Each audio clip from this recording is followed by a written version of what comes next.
What's the status, 3? I'm good, just making the world a better place, that's all. There's a devil and an angel in my head. The school system costs children, kids, that's baby sheep. You better wake the fuck up or forever sleep. You don't need bars to be in prison, just think. They take cash out of your hand for a digital chip. So if you don't do as you're told, your money will go poof, like it didn't exist.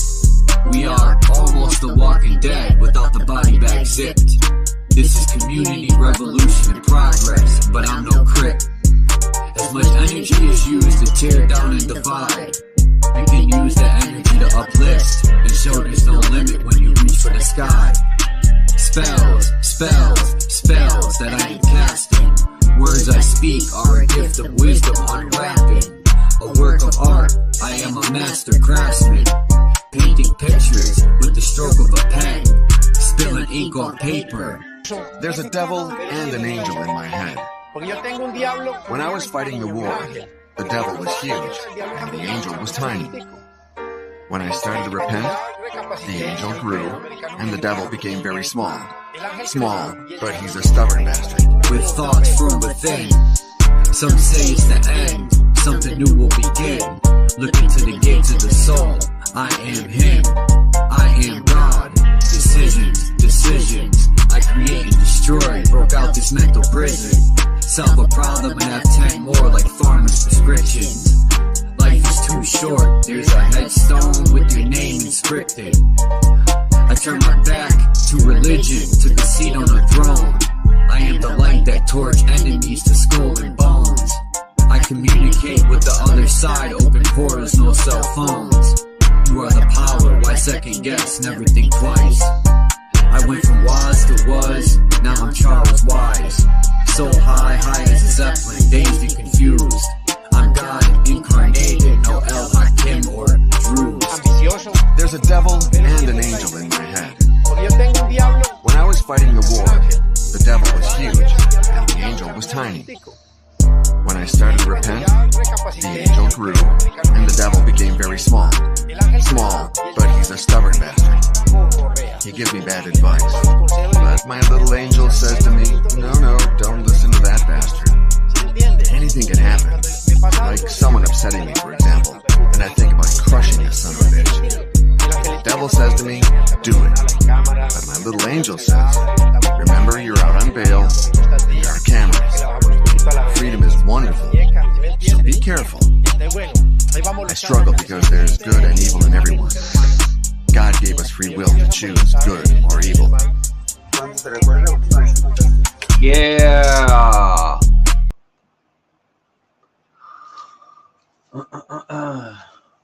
Peace and salute.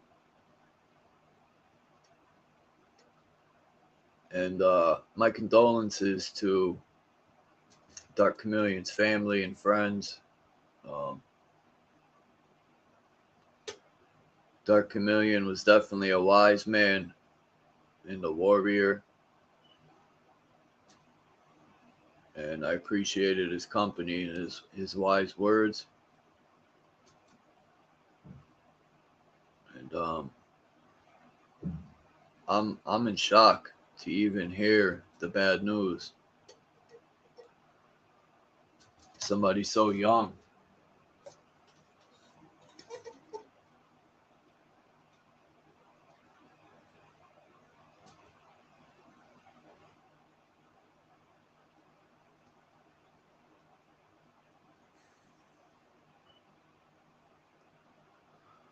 Another young warrior. I don't know if he had family. Like his own family, his own children.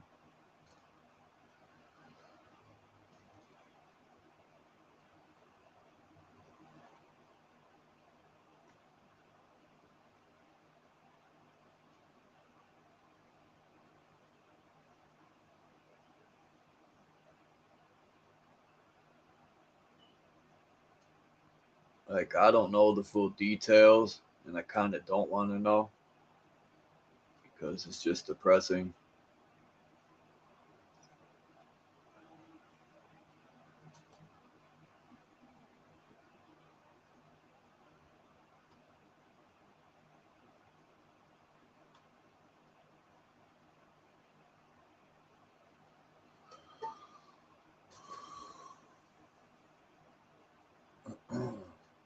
crazy part, I was thinking about him, about some stuff he had said to me yesterday, which is weird. And I wasn't gonna go live, and when I went live, that's the first thing I found out.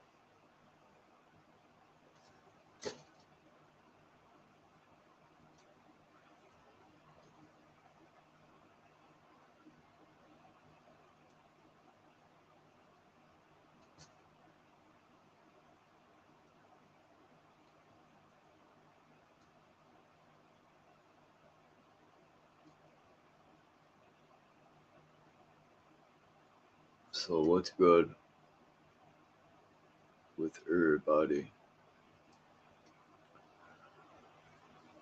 I'm paying attention. I'm just doing two things until enough people come in here. I was live yesterday, but my tablet, the hotspot ended so fast, of course.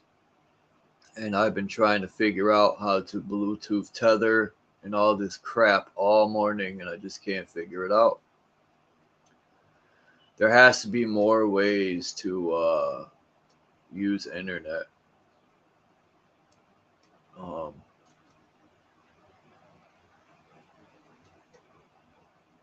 With the phone besides hotspot. There has to be. I've tried Bluetooth tethering. You name it, I've tried it.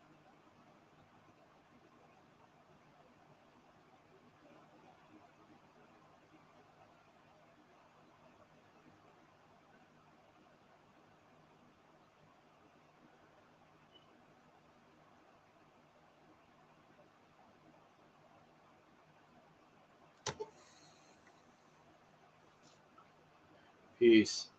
Faceplant.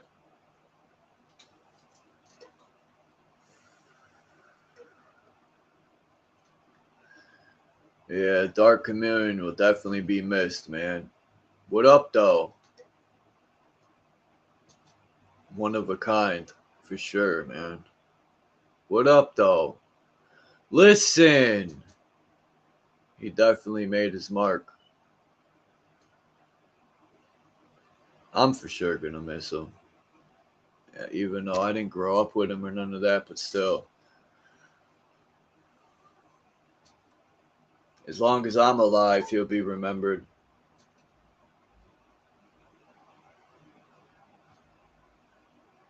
If there isn't a person that I've met that I found out that passed away that I don't pay homage to.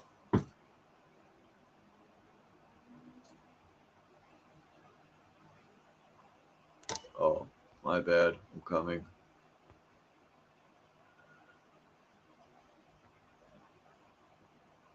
Peace, Lady Shay. Butter Dreamy Queen. That's a long name. Salutes to you, Charles. Can you hear me good? Yeah. Okay, cool. Yeah, no, it's a long name. Well, I just wanted to get up, you know, came online real quick, try to listen to some music, and I saw your live. So I tapped in, you know, to say a few words about the whole thing. Did you know Dark Chameleon? For a brief moment, I can't say that I knew him, never met him, but, you know, I did spend a lot of time talking with him. So you kind of knew him. I mean, I've never met him in person either, but he's come to my live and told me he watches all my lives, so I feel like I kind of know him. Yeah. Still sucks. Somebody that young. Yeah, it's very harsh. I heard you speaking earlier, and this is why I jumped up. Because yes, he was a father. He did have children. He has 3 of them. So What? yeah, and like I always told him, He's one of the good ones, you know.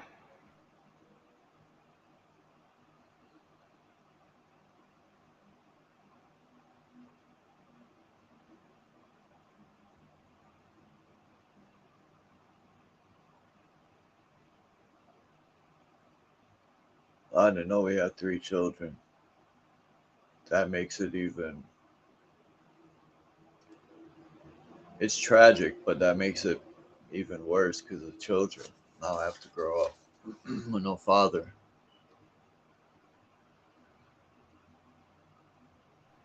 Yeah, I apologize. I had to mute up a little bit. Emotions got over control, and I had to balance myself out real quick. But yeah, he has 3 children, and that is what is so tragic about it. Like I was saying, I told him all the time. Um, I appreciated that he did stay there for his children, because not many do, man or woman, you know. And with so much going on, that was his main focus, the survival of his children. So, you know, He that worked a is, lot. From what he says, he was working a lot and putting money no, yeah, away. he worked too much, you know. Um, I uh, don't know. you can't tell a man what not to do when he really cares about his family. So yeah, he did work too much, and You think he he, was overworked? oh yeah, overworked, overstressed, underappreciated, all of that above, most definitely, you know. But he still fought. He still was determined. But you know, just I'm not gonna say what I really, really feel, but because I don't have proof of nothing, I wasn't there, so I can only say what I know, and that is a definite cause: stress, um, working too much, moving around too much, trying to, you know, make sure everybody's happy and comfortable, and you forget about yourself, you know. Right. You spend too much time trying to make other people happy, but in the end, you're the one that's not happy. I've been there plenty of times, striving and to make everyone happy, and I would be like, but I'm not happy in the end. He seemed like I never talked to him or asked him because I didn't feel in the place to ask him, but he would be drinking sometimes, and I wonder, what pain is he drowning out? People say they drink to drink, but that's bullshit. Everyone's trying to drown some pain. Yeah, you're right. That is the one of the things what I hated, but drew me to him because he drank too much. He really did, and I know, I know. Before I ever talked to him about it, but he was stressing. You know, there was. The easiest way to say it is, you know, people don't care, and when you figure that out, that there's not people that care you and you help and you do care, you do support. And when it comes back around that, where's my help? You know, sometimes I just want to talk and get some things off of my chest, you know, and nobody wants to listen. Nobody cares, especially when it comes from a man. I'm just gonna say that. I'm gonna keep saying that. Men get pushed over, pushed around all the time, and told that they shouldn't have feelings. It's not the truth.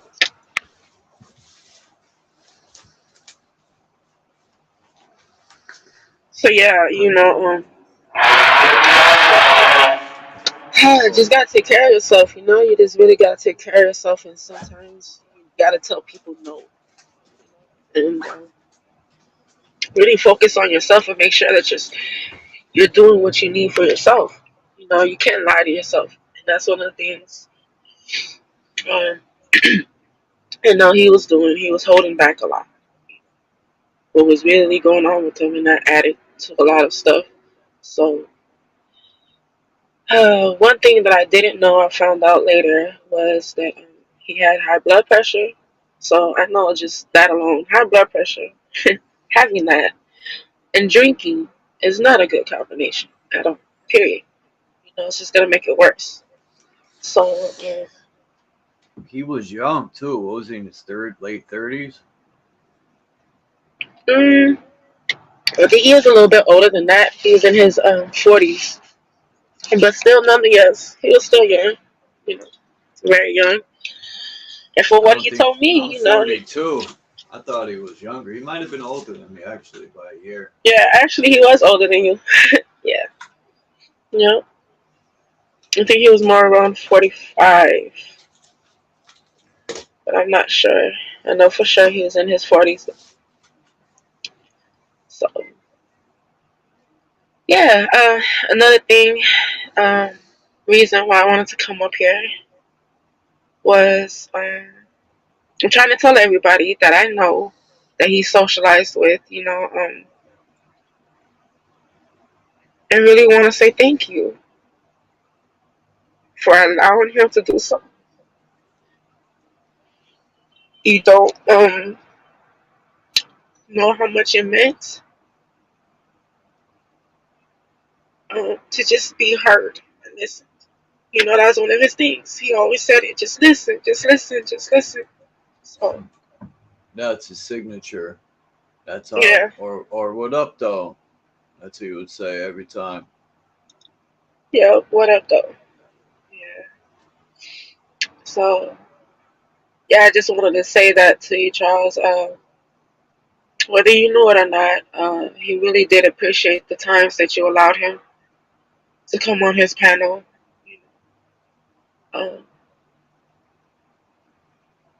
know, even when he was, you know, sloppy with it and drinking too much, he always said that about you. You didn't care.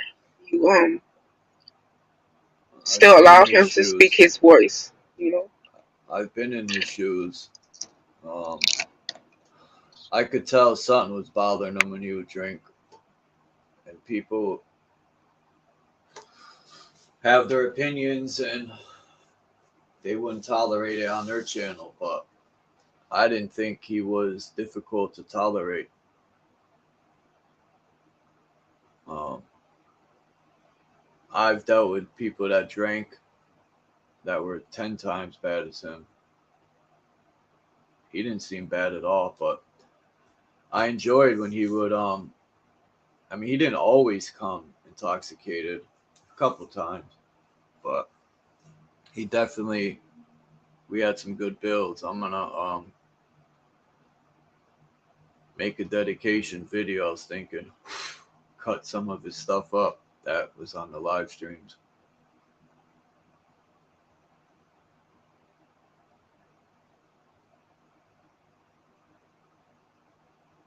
I was wondering why he wasn't coming around.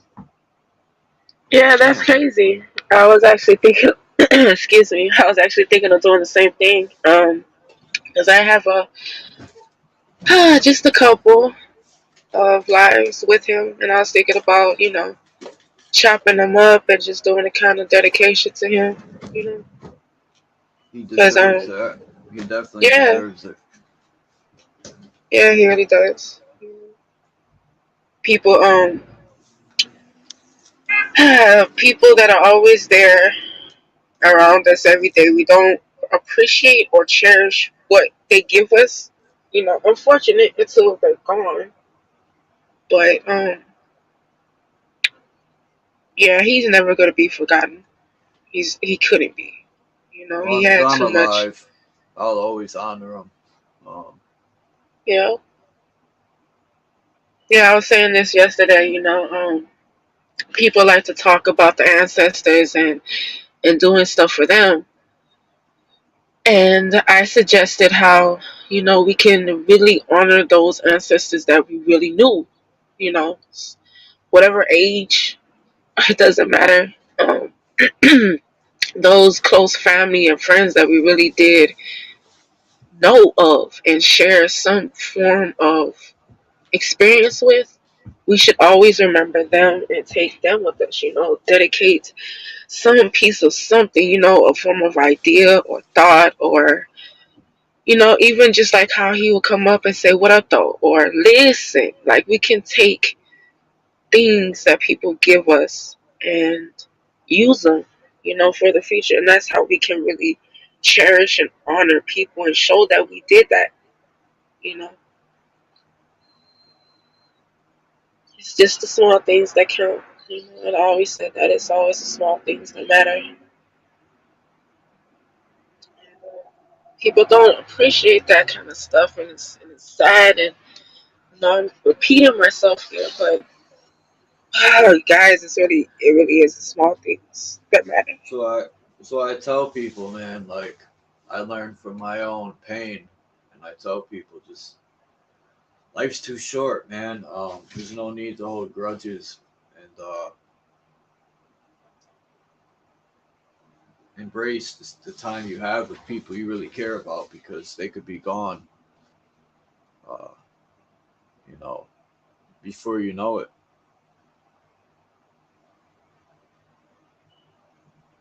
I speak through experience of losing people at a young age, and then you get into the shoulda, coulda, woulda stuff.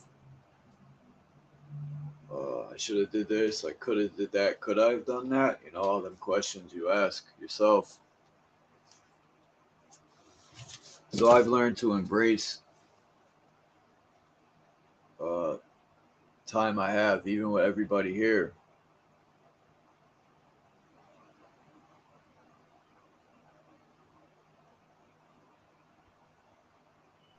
Yeah, because at the end of the day, that's really what all we can do, you know. Because people should know this by now, right? Like, whether it's close, personal, or someone that we've extended ourselves to, such as people on these platforms. Like, we know that people, and we're not guaranteed any time, y'all. We're not. And I just see it so much, and this is why I stay away, because, I'm not even gonna focus on titles, but maybe this is how I can explain it. They call it impasse, and I'm too sucked in, I'm too drawn in on all this hate and this evil and this negativity, and I just try to push as much positive energy as I can to everybody that I can, because it helps. It really does help talking to people, or helping someone, saying something positive. We don't know what the next person is dealing with. We really don't. And if we consider just the little stuff that we have to deal with, a small thing like being in traffic, have to go to work, and somebody cutting you off, knowing how irritating that is, you know, just thinking about something like that, and positive chain reaction. You meet somebody, say hello, do something nice for them, open a door, say hello. It's not all that hard to be thoughtful in this world, and with everything that's going on, um, people being traumatized, people being locked down, people getting sick. People can't even go to stores to get food no more. All these avenues are getting hit one by one by one after the other, and it's like, what can we do but send some type of positivity in whatever shape or form? Because we should know, we need it, so does the next. We can't be selfish, and I'm speaking for myself, you know, because even though I do give, I don't feel like I give enough, and I always say that, and I'm always hard on myself about that. So I feel the same way. I feel like I could do more. Like, especially standing my ground and speaking up against the so-called powers that be. But I feel like there's more than talking. Um, I've tried to have solutions to have people come together and get some land and try to like show people we don't need the government, period. If we can resurrect the skills of gardening and growing our own food, buying a piece of land. Um, it sucks we even got to buy land that's supposedly left for us, a hypocritical book. But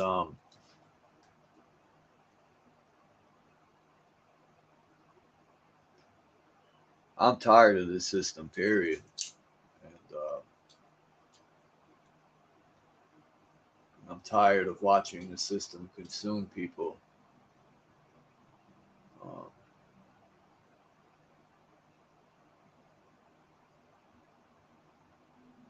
there's too many young people dying. And it's not going to stop until we do something about it. Like, I think like high blood pressure, like, damn, a stroke. Fuck, 47 years old, a stroke. It's probably all the food we eat. You know, how can you stay healthy when you're digesting? I mean, eating poisoned fruit and vegetables. And I think about this shit all the time. And sometimes I just want to say fuck all this shit because it's stressful thinking about it. And then trying to wake people up that are asleep is the hardest part, especially stubborn people or people that are so asleep that they don't even see the problems. Like, we need everybody we can get. We're outnumbered. Peace, McCoy.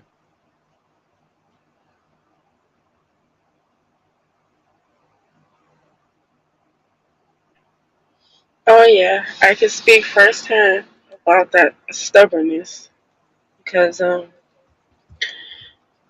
yeah, I'm very stubborn when it comes down to it. I gotta have my way, and I'm realizing that in more ways than one. And it's it hasn't been too good for me. So I'm working on reversing it. You know, stop being so stubborn. Because I try to go with the flow of life now. I think stuff happens for a reason. Like the way I thought about Dark Chameleon yesterday, and I wasn't gonna go live all day. And son told me just go live and say what's up to everyone. Just do an hour. And when I went live, the third thing was So Alma telling me what happened. And I honestly thought about Dark Chameleon in the morning. I'm like, damn, well, what's up with Dark Chameleon? I personally think there's something higher than it's either our higher self or the source. There's definitely something higher that it's like whispering in my ear and shit. oh yeah, yeah, it's definitely something in the air. And the best thing I can say about it is to pay attention, to be aware, and to freaking listen. You know, we gotta listen to a lot of stuff, and more so, we gotta listen to ourselves. And um, stop negative thinking. You know, don't contradict yourself. When you have a plan and you have a goal, when you see that, don't hesitate. Don't counteract and say, "Oh, it's not gonna work. I don't have the people. I don't have the popularity. I don't have the resources." As soon as you give up, that's when it's over. And that's what, as they say, you know, the higher ups, the controllers. That's what they want. You know, they want you to give up so you can just conform to what is given, you know. But everything around us is basically from us. You know, every thought we've had has been put into some type of creation, some type of platform, some type of energy. So if we're that powerful and we really can create stuff, why are we doing it for ourselves? Why do we still think so low of ourselves that we have to have someone control us in that It's sense? it's the You know? programming. I was talking about that the other day. How religion, it's all programming to think less of yourself. Like they, what do they always throw in our face? You're born into sin. You must repent. And I've always had a problem with religion. Even as a child, I just couldn't stop feeling something wrong with it. Like people gather around to pay homage to a guy no one's met here, don't know who this person is. You know, the God in the Bible, I've never spoken to him, don't know who the God is, but yet people pay more respect to books than their mother and father, who you can prove gave life. Um, I don't know. They're just people are being controlled, and the government is like a sheep herder, and they herd all the people through the lies. How did I put it yesterday? Through the lies and the fear. Through lies and fear, they steer the masses. Like they tell you we're on a globe. When there's land, they're hiding from us, and they tell you. Then they say the Antarctic Treaty. If you try to leave, you'll be shot on sight. You know, all these things they put fear. Like it reminds me of that movie with Jim Carrey. When he played the anchor guy. Shit. I always forget that movie.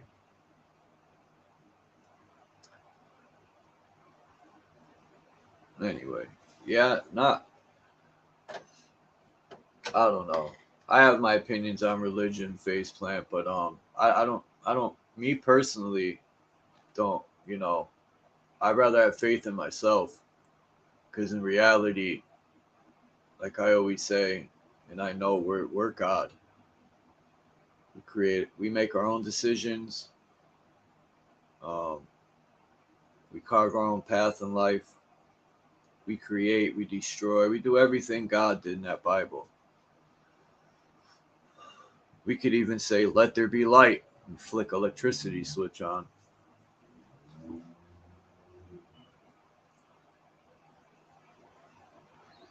It's how we're taught.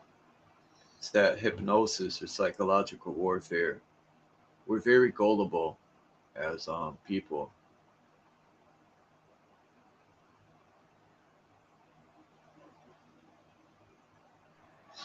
Yeah, you're absolutely right. Um, you know, one of the things that I kept saying to Dark, he was always encouraging me to go live, but stubborn, being stubborn. I didn't want to do it because I didn't think my voice really mattered that much. So, speaking now, um, yeah, we're always going to be indoctrinated one way, shape, or form. There's been too many layers. There's been too many generations. There's been too much forgetfulness. You know, as we get older and as we grow, we tend to forget things, right? It's so easy to forget stuff when we're constantly being told or reminding ourselves we got to go to work, or we got to take care of our kids, or we got to do this, and I got to have this amount of money, or you know all of a sudden gas prices are going up, rent's going up. You can't focus on what really really matters, like um, cleansing your mental status. You know, mental health is another killer because it I incorporates agree. stress. I It agree. incorporates yeah, it incorporates a lot of stuff, you know, and along with that, you know, you can negative talk yourself, you know, because um you can get stuck and gullible and look outside and like, dang, why does this person have something that I don't? I know I work hard. I know I sacrificed and put stuff off, you know, and I'm doing all the right things, but I'm still just not making it. Why? You know?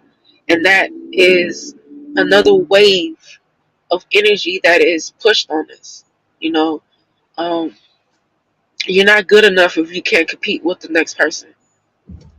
And that's not the way to live. We shouldn't be out here competing with people and what they have because that's what they want. You know, we have to compete with ourselves. What do you want? Don't go out here buying stuff or getting into um relationships or having babies just because the world told you you got to have it by 30. Don't do that. If that's not what you really want, you might not want that. That might not be for you, right? But we're all putting ourselves into these categories and these titles that don't fit us, and then we're stuck in this mental state of, dang, am I good enough? Why am I not good enough? Why am I not happy? Why is nothing's working out? Right? And then we can get driven to do things that are not meant for us, like drinking, um, like even smoking. You know, I'm guilty of I'm not that. gonna say an addict, but I've used to do both.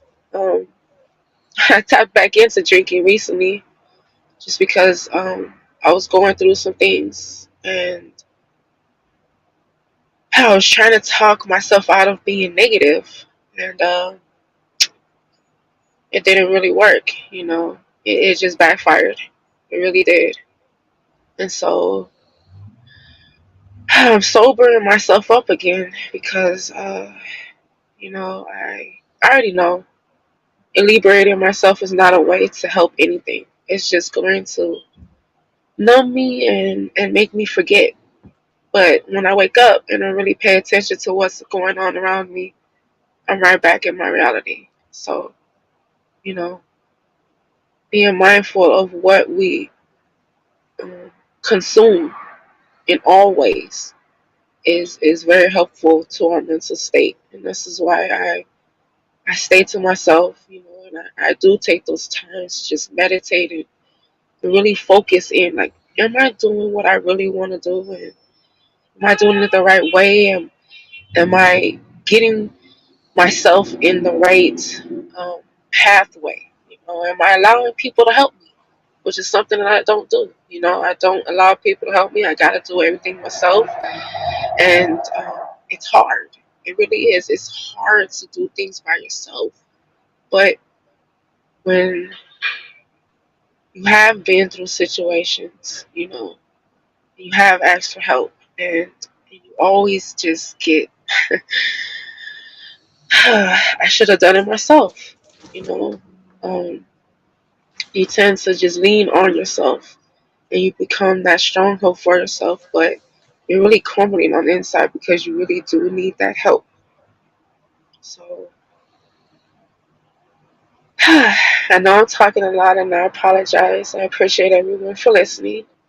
But it's I just really agree. serious, you know. I It agree with is. everything you're saying. I haven't drank and it's in between 13 and 14 years. And I stopped drinking for, I have an addictive personality. And when I drink, I just noticed that I was never myself. I used to be a happy drunk, and then things happened in life that made me an angry drunk. So I said I need to stop drinking because it's just I'm never myself when I would drink that. Spirits. A lot of things that help is to stay busy, and that's what I work on is thinking positive because I'm quick to be harsh on myself.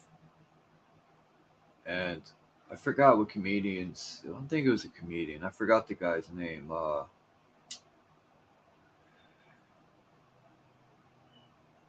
Damn it. He's a black guy that always speaks on YouTube. I can't think of his name. He's always talking wisdom all the time. And he said, when you tell your body negative things, your body doesn't know that you're joking or, just in a bad mood and you don't mean what you say. Um, and when you said that, it makes me think about when you go to the doctor and the doctor tells you you're dying, what that does to the individual. Because I've seen it firsthand. So I believe what you tell your body. My mother was manic depressive, and beating yourself up every day with depression is not good for your health at all. Um, Even just thinking negative is detrimental. So that's what I'm working on. And it's hard to stay positive when everything in the world's going to shit. And, when you try to get through to people and you try to say, the only saviors is ourselves, people really want to sit back and believe someone's going to fall from the sky like a Marvel comic book, and save everyone like a Superman. That's what Jesus reminds me of, like Superman, or, you know. But I think we're the only people that could save us is ourselves. And I also think we could live longer too if we stop. I think time does something to us. Did you ever see Prince when he said to not think about time, don't celebrate birthdays, and remind yourself how old you are. Just forget about it. Think young, and it basically will keep you younger. You'll age slower. Um, a lot of things I think about, like eating food, makes your body work harder. All this shit ages us quicker.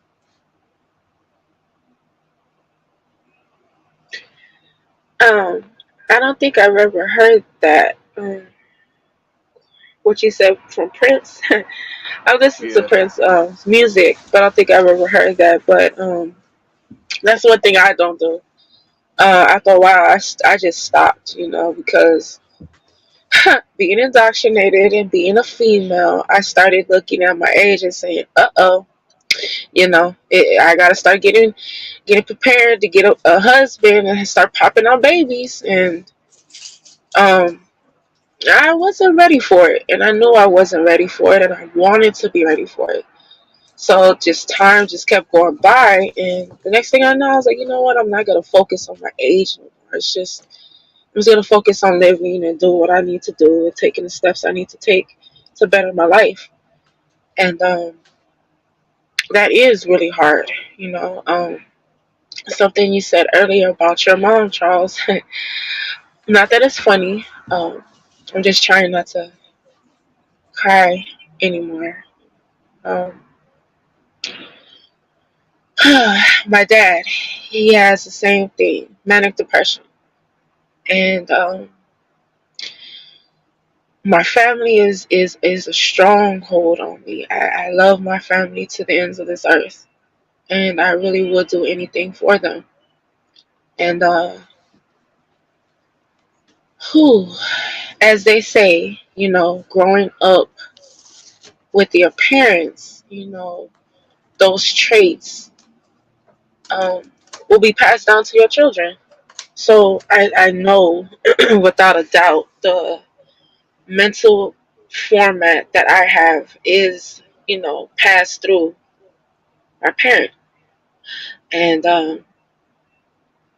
I've been having a lot of battles to conquer and overcome, you know.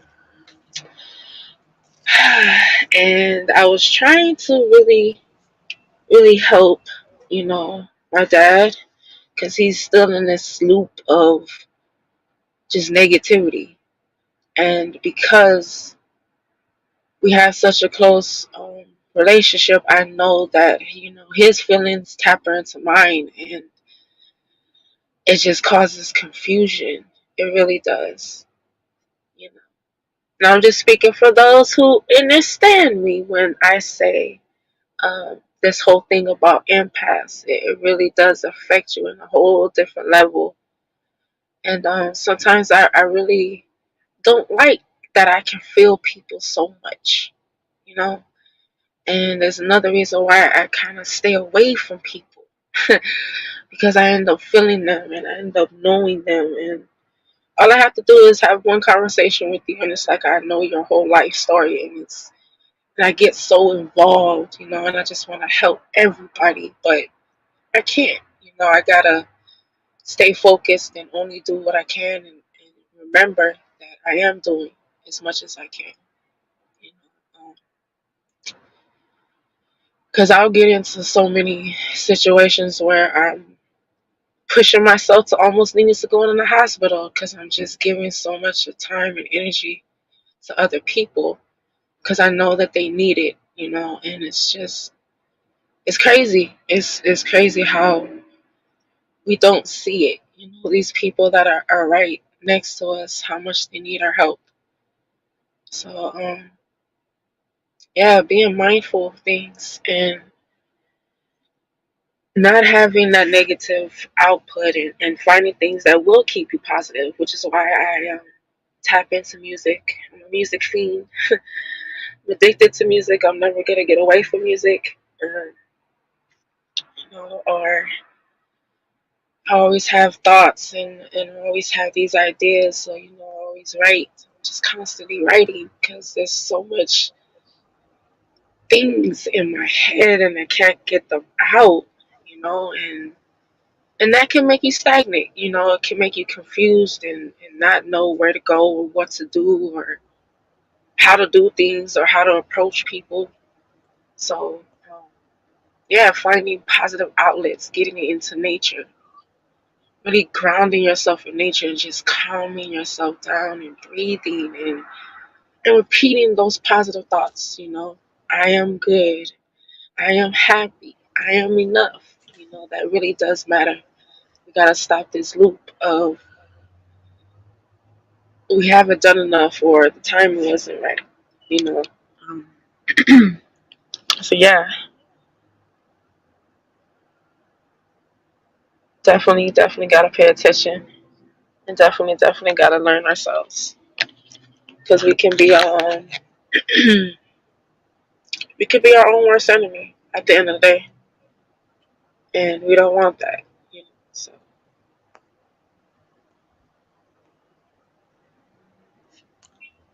I should. Oh, I thought it was live. I strongly I always say that to myself that I'm my own worst enemy.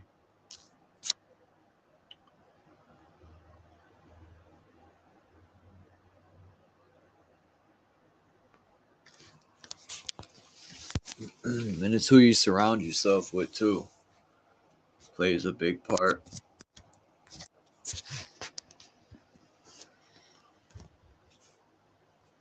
If you hang around a bunch of negative people, it's gonna rub off. You're gonna become negative.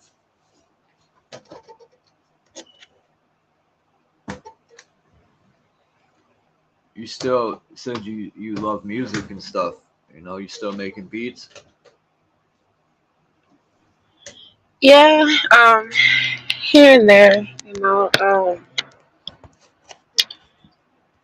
I kind of fell off. You know, my mind's just been a little bit of everywhere. I was trying to focus. I was trying to make plans, and I was trying to get myself out of this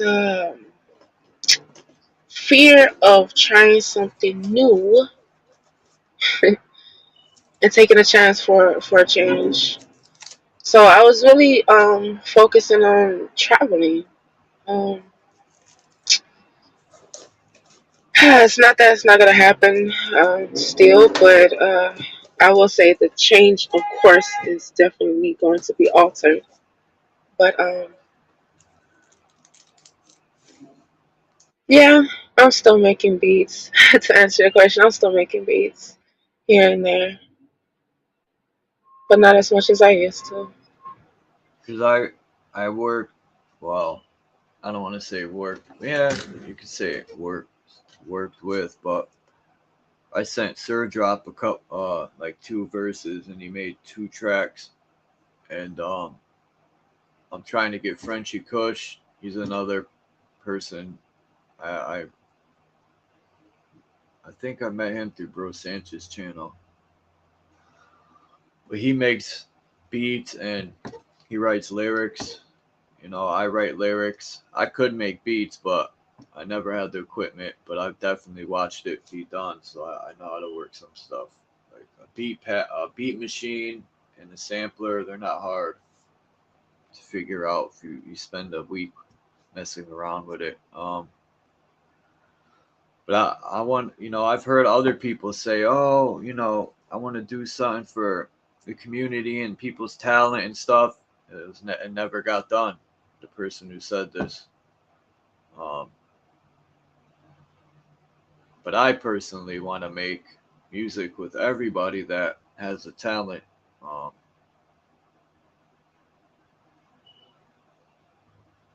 I think you sent me a beat before, if I'm not mistaken.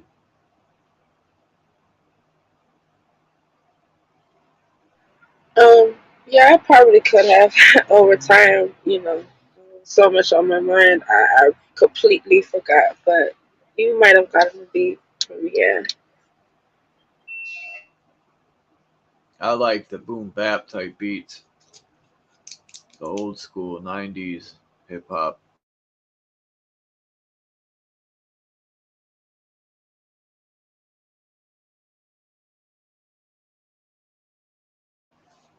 I mean, I can adapt, but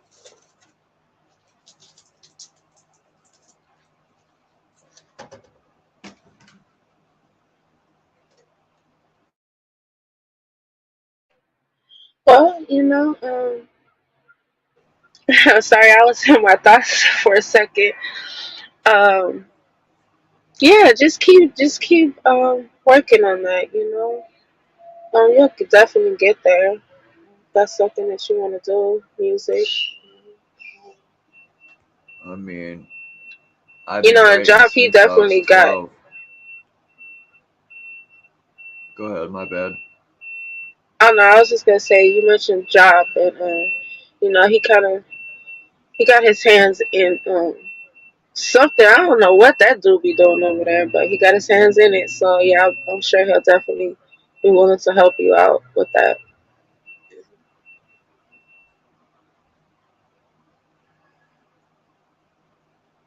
What?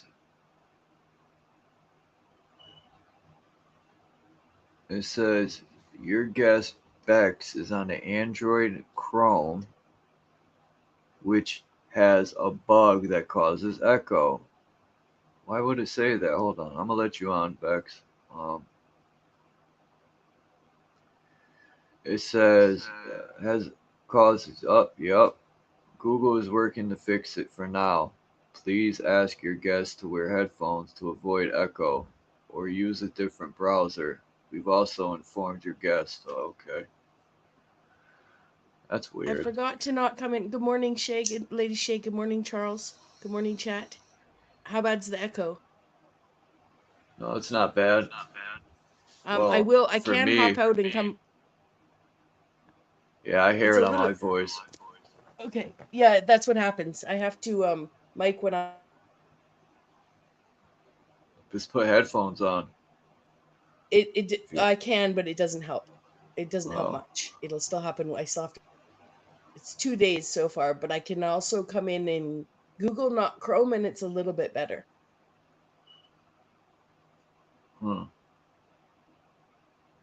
let me see. I'll go find my headphones though. It helped a little bit yesterday. I'm in 3 days into this.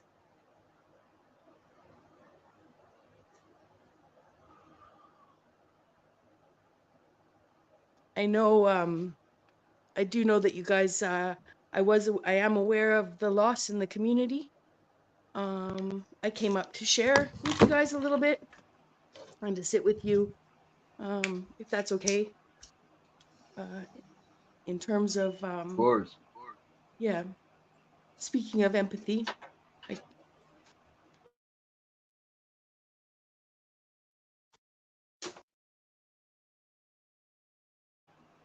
Yeah, you met Dark Chameleon before. listen. Yep. I lost my channel. Wow. So it I only lost my channel. echoes when we're both unmuted. But then when you mute, it goes away, so that's straight. Anyway, go ahead. Cash at me for gems. Yeah. Dark Chameleon's funny with that.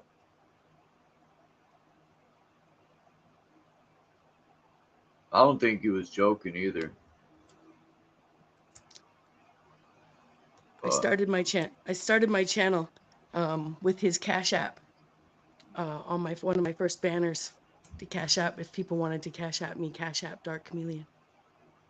Huh. There's nothing wrong. You know, people, everyone's got to survive. And until, you know, as much as I don't agree with money because the rich get richer and we just stay trying to stay fucking afloat in this system of, the system puts like cement shoes on you and you're trying to stay afloat. It's an anchor. Religion, politics, you know, MEDs, all them shits become anchors.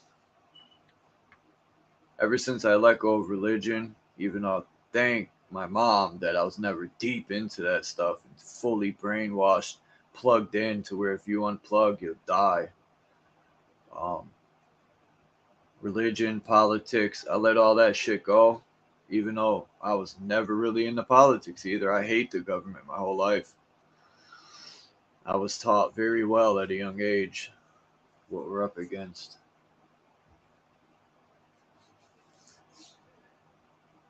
People are so fast asleep, they don't even know they're at war every day when they wake up. That they're literally eating poison, inhaling.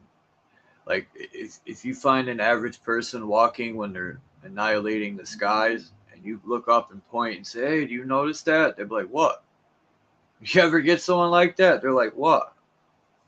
And I'm like, wow, you don't see that. And they're like, what? And you're like, the lines. And they're like, oh, those are contrails. They don't even know the difference. Peace, Kimba.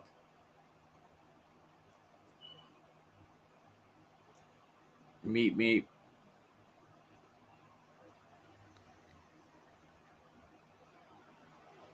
I hope I want you to know, Lady Shay, it's really nice to meet you. I've heard your poetry, I believe, before on the BYOB, if I recall.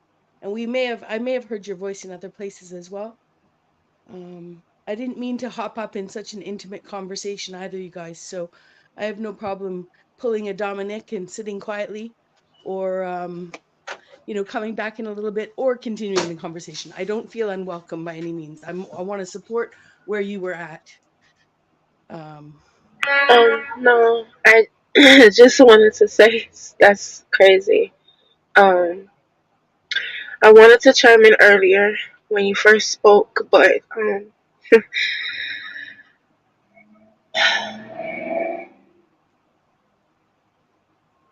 what you said just hurt in a good way so much, and I couldn't talk. And I'm still trying to not cry, but what you said just Sometimes crying is good for the Yeah. soul. I feel I you. I I really barely feel ever you. cry, but when the times I have, I felt brand new afterwards, like I lifted a whole boulder. And they say men shouldn't cry. Well, then they're not men. Um,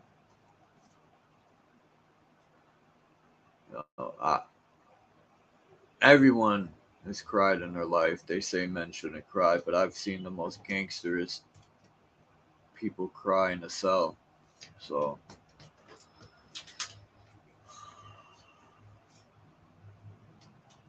not that that matters, but yeah. So sorry, you guys. Sorry, I told myself that I wasn't gonna do this. That I was gonna be strong enough to not be emotional on the panel, but you don't have to apologize. You know, yeah. organizations. It's just what you said. It really broke me, and it felt so good to hear you say that, because he he really wasn't respected. I'll say that. People talk to him, sure, but for the most part, I don't think he really felt welcome, and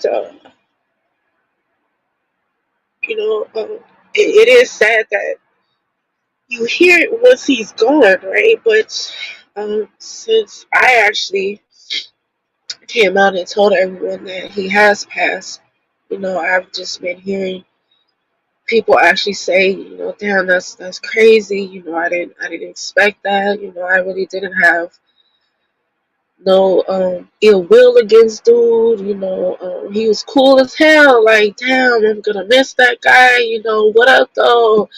Listen, like nobody took that time, I think, to really show that while he was here.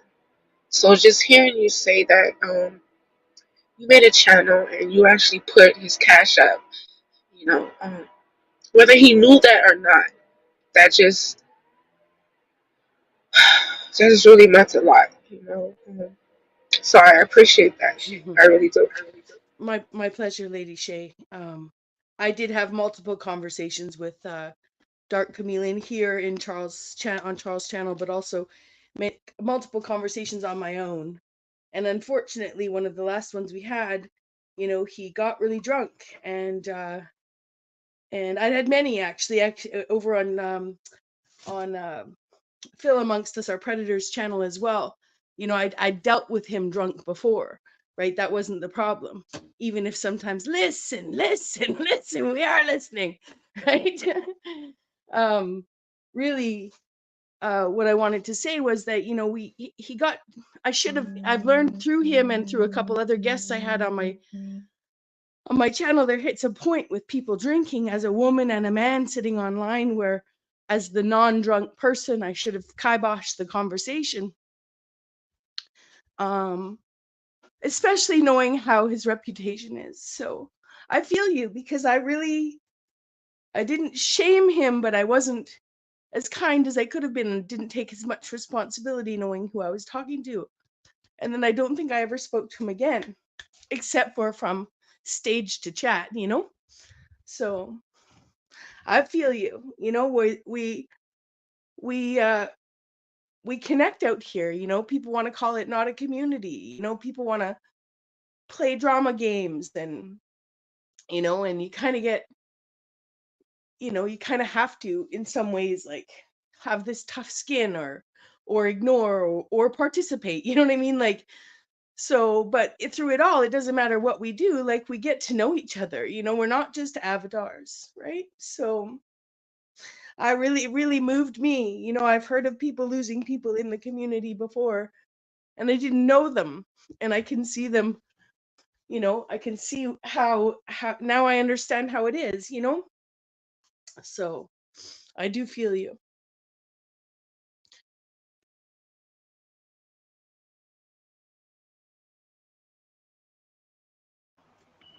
That's the worst part of life. But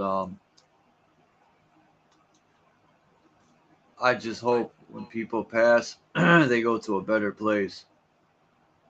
I hope they're really getting birthed into the next, or they return home to their ancestors, either or, you know.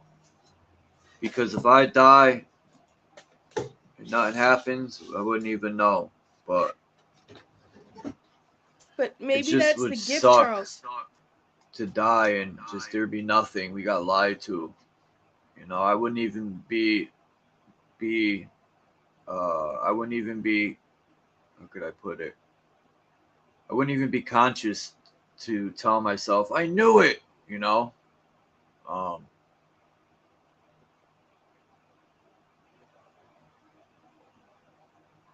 who knows the truth of how we're here and why we were put here. I've heard some pretty dreadful shit through my research, but my inner self tells me otherwise.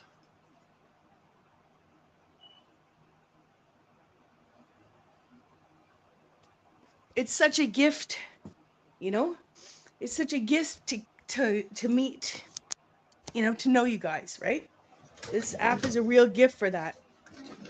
And I think that's what I'm moved by more than anything, is how precious those moments are, even if you only ever talk to someone once, even if they offended you.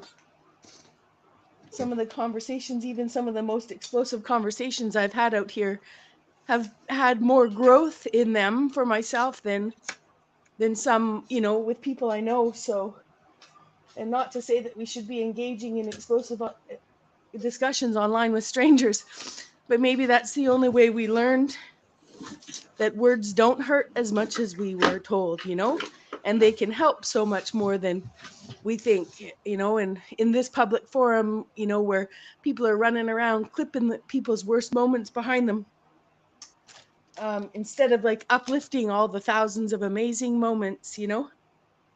I just wanted to say again, it's such a gift to know you guys, and it is a real gift to have known him too. I wouldn't have known him if I didn't know you, Charles. So, and yeah, I hope somewhere he's watching this, and he's probably telling us like, he probably would be coming in here trying to lighten the moment a thousandfold, you know. I feel like Definitely. he was the one who put the thought. I feel like the people who pass on communicate, whether it's a thought that runs through your mind or, there's signs. And, because like I explained yesterday, I had a friend that I grew up with. It was my friend Anthony. And we had parted ways in life. And I would say about, let's say 2000, right before or a little after 911 happened. He ended up going to prison. He came out. I seen him in 2009. Then I didn't see him for about another 6 years. And then last month, in the city next to the projects where he lived with his family, and I was thinking about him. And something kept telling me to knock on the door, but I wasn't sure if his grandma still lived there. That was like a long time ago. But anyway, I think I was on the phone with you, Bex, and I ran into my friend in Stop and Shop, which was basically like that was his mother's uh, baby father. Actually, they were been together since I was 14, 13, and I ran into him. I said, "Holy shit!" And he told me that he passed away. And just like Dark Chameleon, yesterday I started thinking about him, about something he had said on my live stream. And I'm like, damn, as a matter of fact, where is Dark Chameleon? Because he hasn't shown up in over a week. And I'm like, he usually pops up or says something in the chat. And then I wasn't gonna go live like I said earlier, and I went live, and Salama said, "Did you hear about the Chameleon?" I said, right then and there, I knew already, because you know, usually when people say that, something isn't right. So there's more to life than just you gotta listen to your voice upstairs.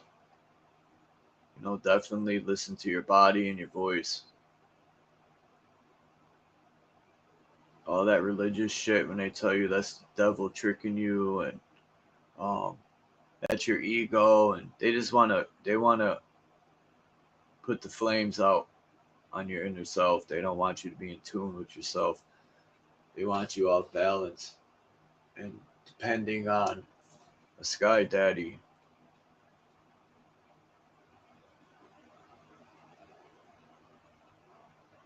Who's ever not listened to their inner self, and when your inner self told you not to do something and you didn't listen, and your inner self was right?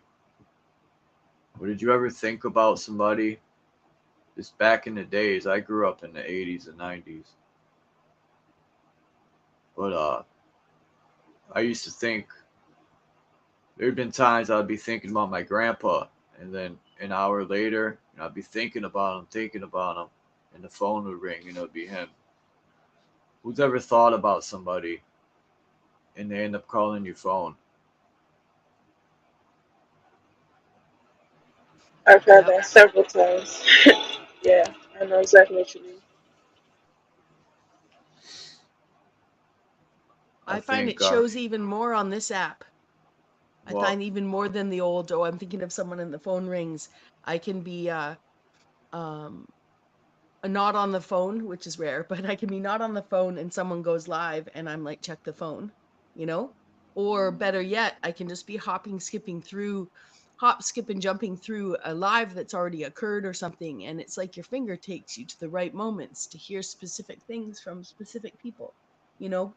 Um, and yeah, maybe it's the I'm just, ether. yeah, but it's like, so, I do see it as divine. Divining is an action, right? So if you see this tool as evil and a crutch, but this is a community. This is real for me. Like my mom called me. Won't get into it, but actually, my mom had my landlord call me about 3 weeks ago asking if I was okay, and I thought, fuck, I'm 50. This is just before my 50th birthday. I was so mad at my mom. I'm not gonna lie. Like I've lived on an island for like 27 years away from these people. And she didn't even send me a message saying, "Hey, I'm worried about you." Right? She just sent me a message, "Hey, message me ASAP." And literally 15 minutes later, I got a call from my landlord. And I'm like, I don't know what's happening to my mom. I don't know how she's deteriorating to the point of thinking I'm weak right now. And I was going through a lot out here, but anyways, I'm close with my mom. We talk for hours and hours when we talk. Don't have problems like this. I thought we were grown up now having relationship, but I call her back to express how upset I am that she thinks she can call my landlord when she's worried about me, you know, and because I don't have a husband or I don't have kids and I don't own property, like, and she's never come to visit me. And, you don't know any of my friends is not my fault, right? These people have keys, like they can come in, and it's just super invasive when you're 50 years old and you got to ask people if you can have a cat or a boyfriend move in, you know, let alone should they be able to come and check on you for your mom. Disgusting. I was so fucking mad, you know? And so I said to her, like, I was like, I did get mad. I didn't say this to her, but I was like, do you need phone calls from 10 people around the globe that I talk to every fucking day? Right? Do you need their phone numbers so that when you're worried about me, you can call them? You know? So this place, this app and these connections we make are beyond. Uh way beyond Facebook, or and I'm so grateful for them, because that was the solution I'm going to give her. Is phone numbers from all over the world, Australia to the Netherlands, Alaska, down into, anyways, you know what I'm saying? Like, it's fucking bullshit. Anyways, I yield. That's crazy that you said that. Because I know I feel the same way. I hate, I'm not going to say hate, I'm trying to stop using that word.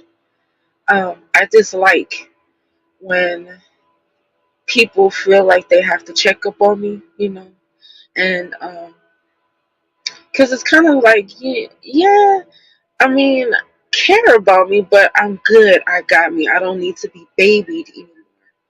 But I'm a hypocrite because that's what I'm doing. I'm ecstatic in wanting to call and know that you're okay, and if you got something, and if you don't have it, can I get it for you? But I don't want it in return. So there goes that. But my point is, even though we might not like it, people checking in on us, whether it's our moms or, you know, um, someone else, a friend or a distant lover, ex-lover, maybe we have ex-husbands or ex-wives, and we don't want to deal with them no more, but if they're really calling and checking up on us with care and concern, we gotta be mindful of that, because, like I mentioned earlier, mental health is serious, and it adds to stress, you know. And sometimes we won't allow someone to help us, even though we know we need that help. Right? We can't be so stubborn in that sense. Like, dang, I don't want you to help me. I'm not a baby. I can do it myself. But you need the help. You do. So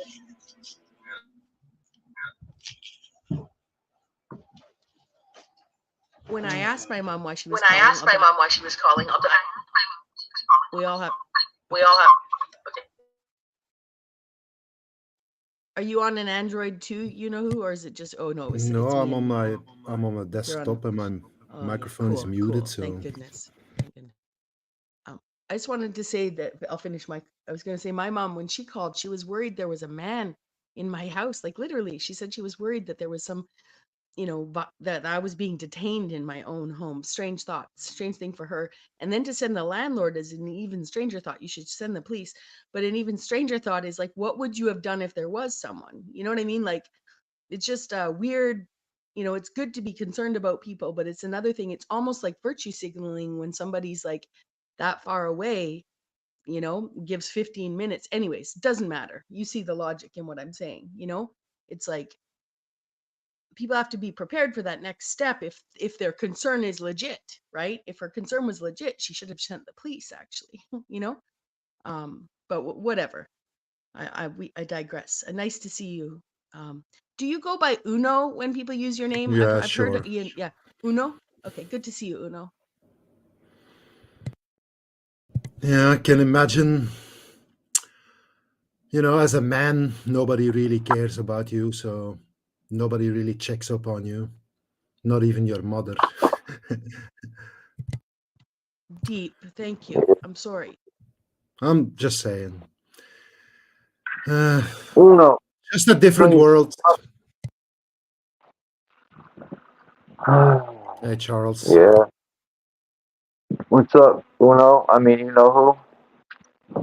I never looked at your name as Uno, but that's a new one.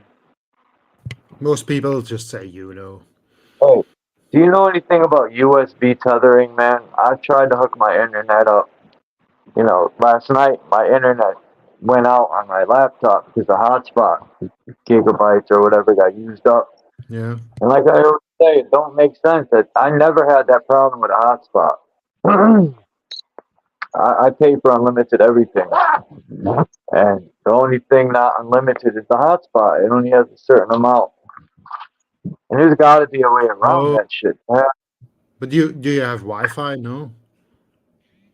I tried the Wi-Fi tethering. I tried USB tethering. Um, remember that it was on the 31st. Now that's the last day of my service. Every second I pay my bill. That's just how it fell. And on the 31st, I went to go on the internet just checking them, even though I knew it wouldn't, and it worked, the hotspot, but I had messed around with the USB tethering. I think I did something where I had it working. And then, I don't know if it has to do with updating the phone or what the hell. McCoy!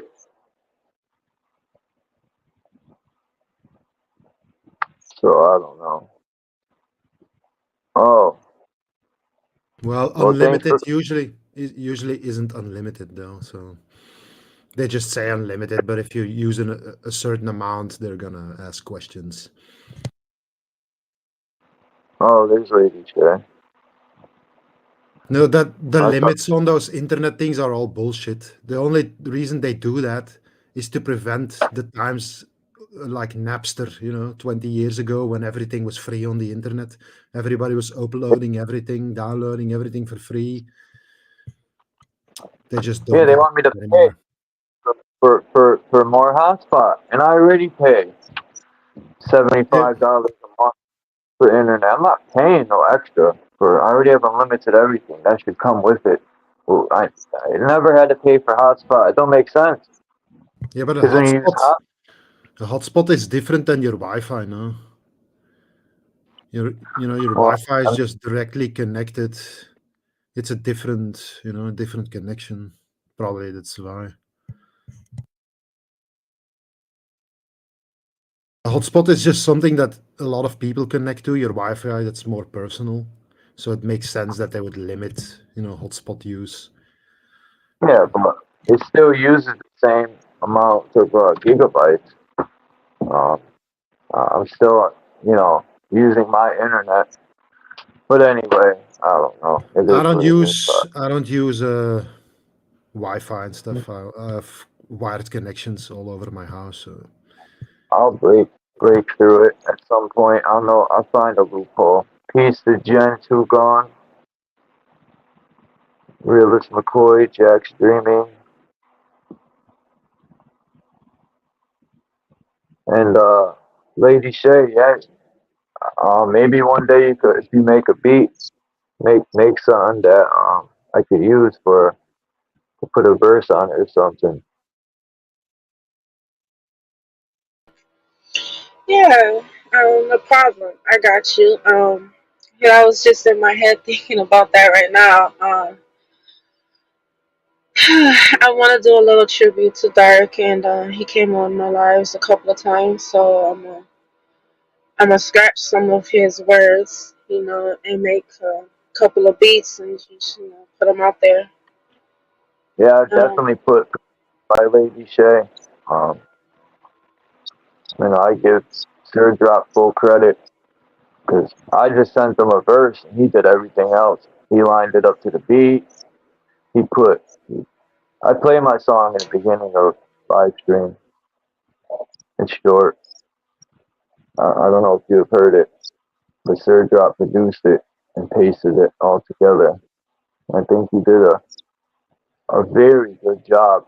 Um, I just sent him the verse. He cut my verse was so long, he cut it into two. And then I sent him just a video and I told him the part I wanted and he put it together perfectly, man. Like, he's got skills to drop. You don't even know.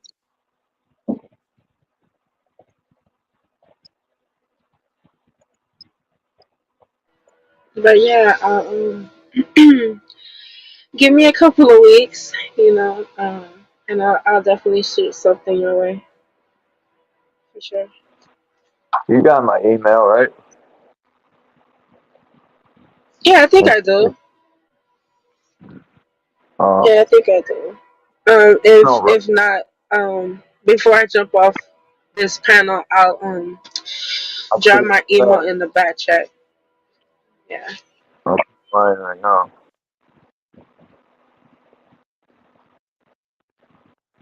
There we go.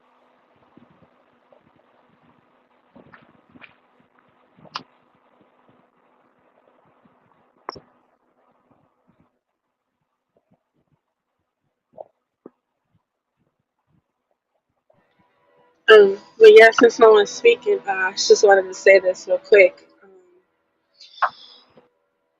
Sorry, I don't want to mispronounce your name. Unu? He You said know, something. Yeah, he said something that is very true, and not that I'm trying to be repetitive, but I really want that message to get out because it's really the truth. People don't care about men, and it's sad because when we think about it, um, we all are one and the same. Whether we're woman or man. We're somebody's brother, sister. Uncle, cousin, friend, lover. We're somebody out here. And when it comes to women, we always get the benefit of the doubt and the extra care and the extra support. Is it always there? No, but we're more granted it. Versus when it comes to men, they're just pushed aside and told how they have to deal with it. And it's really hurtful, especially those that are trying to come in these men's lives as that other half, significant other. Um, how are we not caring about these men that we're sharing our lives with? It's really tragic how we can just allow a man to hold and withstand so much pressure, right? Because there's so much pressure on the outside that he has to look, heal, feel, overtake, overpower, and then to come home and still not get no type of peace, comfort, support. It's just more, you have to do this, and this is not going this way, so you have to fix it. And like I say, it's stress, and how much can a person take? Especially not all, right? But there are men out here that are asking and saying it. I need help. I can't do this by myself. Like, I really need help. But are people listening? Are people paying attention? Or are they just, stuck in some type of indoctrination that says, well, you're a man and you have to take care of it. Who cares? Big deal. Wipe it off. Don't have no emotions. Don't have no feelings. Don't cry about shit. Suck it up and just get on with your day. Make it better. And that's not right. That's not fair. Life is not fair, but I have to keep saying it. We have to show that we care about men, really do, and it's an ongoing battle. We have to show that we care about each other, but I am emphasizing on men right now because men are really pushed aside and uncared about in society, and it's tragic. These are the people that are helping us have babies. This is our other half. This is our life source, our life support, and we're letting them just wither away like it's nothing. Why do you think they say there's so many more women than men? Because men are having excess stress on them, and they can't talk about it. You know. And again, I have to say this to you, Charles. I really appreciate you opening up your panel for everybody to come on here, um, and speak their mind and get shit off their chest because they need that. Men don't feel like they need that support system, but they know they do. And, a lot of men don't want to hear about what another man's going through. He got problems. But if y'all can talk to each other, and because y'all both have similarities, y'all can find these solutions to help yourselves and be that support system for yourselves. Because sometimes it's sad, but women aren't really helping and supporting the men like they deserve. And they need something. They need someone. So I just wanted to emphasize that everybody needs help, especially a man. And don't think just because he's a man, he doesn't have feelings, he doesn't have burdens, he doesn't have stress, and he doesn't need help.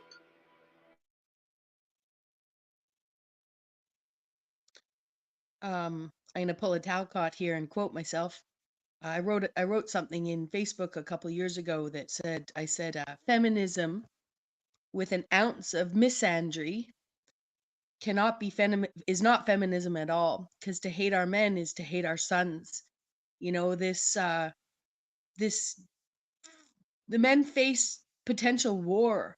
I know women, it's not been long that women have been in wars, for instance, and I'm sure that just that alone, playing with little soldiers when you're young, and the idea of potentially hearing about drafts and being sent to war, like, and then being told you're not allowed to feel, right? That feelings are feminine, right? Which is bullshit. Okay, I'm out here all the time logically asserting my confident voice and staying strong and being reminded by men that we're equal and don't pull in the woman thing. And it's true, right? I am a woman, so I'll pull it in from a woman's perspective. But then you get men saying, oh no, we're that way too, which is great. But then you get men that are behaving exactly like I am. And they're like, oh, someone's like, oh, look at that person being a girl. No, it's called emotional immaturity, right? And we all suffer from it.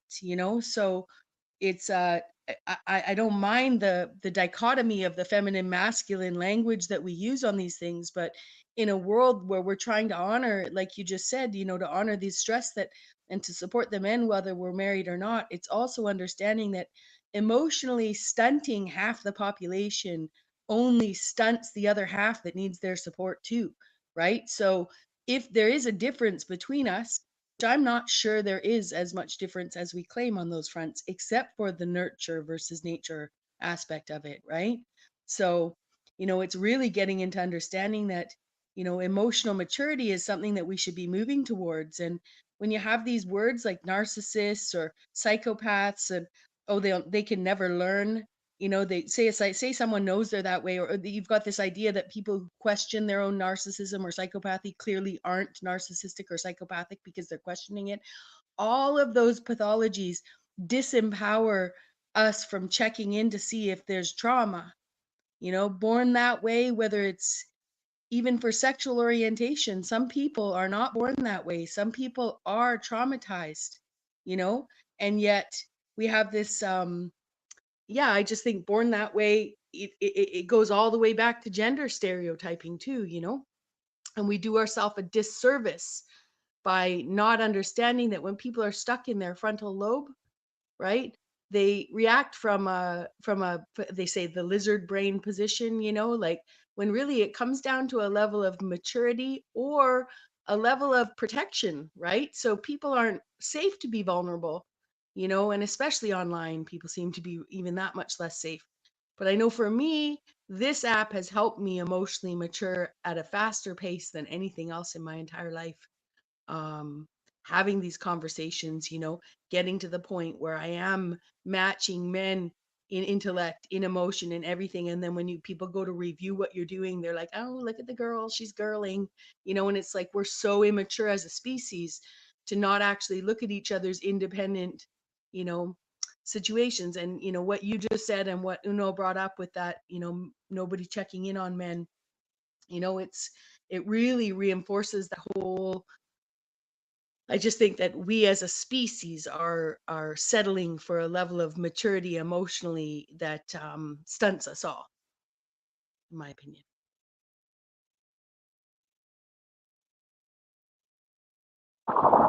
Plus, the system expects men to grow up at a young age,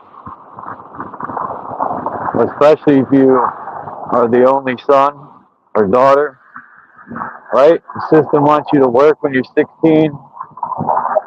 All this shit, your brain ain't even developed yet.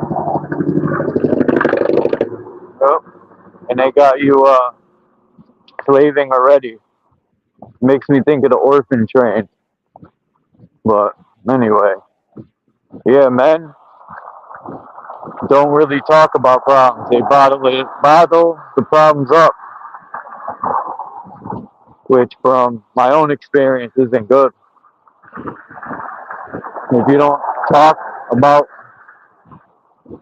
even to your girl or a friend,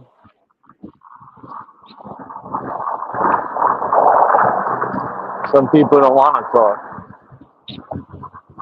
I don't know. I don't have the answers for everything, but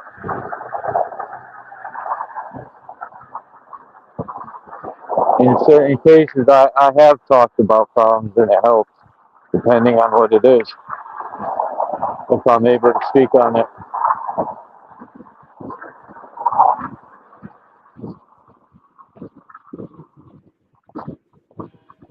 Can I just add this real quick, Charles? Yep. From my experience with dealing with men, I always gotta say this because it's the truth.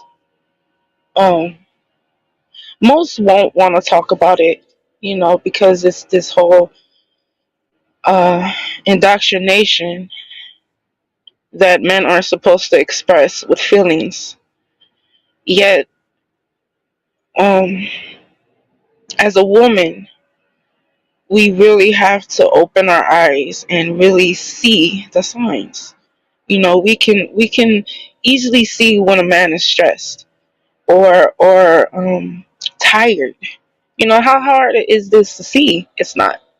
So even if you're not, say, asking what's wrong, what can I do to help, alleviate some of the pressure. Especially if you are living with this person. You see this person come home after a day's work and he doesn't really want to talk and you just nagging him, asking him all sorts of questions. Just stop, hush, give him a back massage. Take off his shoes, rub his feet. He was just at work. Instead of nagging at him, telling him the bills are due. We're not doing this. We're not. And a man, just like me, I'm using myself as an example. Um, Sometimes I shouldn't have to tell you that I'm tired, that I'm stressed. You should see it. And if you really care about me and you're really around me, help me. You know. So when it's not there and it is not given, and then it gets to a point where, yeah, maybe I do have to ask for it, and then what if it's still not given? You know, Anybody's gonna shut down, man or woman, but especially a man, because again, we're indoctrinated with layers and layers of telling a man to stop crying, to stop complaining, and do something about it, right? And this the last thing, so I can shut up. Um, I know for a fact that a lot of men don't want to talk about their problems because what's the good of talking about it if there's no solutions? If I'm finally gonna tell you and break down to you, like, look, I'm going through a lot of shit right now. My bills are backed up. I could lose some things. I'm losing some stuff. I lost a job. My money is not really where it's at. I need help. Are you gonna help? Are you really gonna help and not complain about it? Are you really gonna be there and be that strength and be that shoulder and say, look, I got you. I'm here. And people don't have that because people are greedy, people are selfish. Even if you do get it, um, there's the complaints. There's the, when are you gonna pay me back? Or now that I did something for you, what are you gonna do for me? And it's like, why?